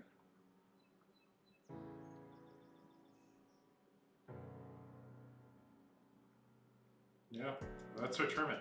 I think I missed something there at the end, but we had stuff from Royal Knights side, so thank you so much, guys, for joining us tonight. I'm tired. I haven't done a long stream by myself in a while.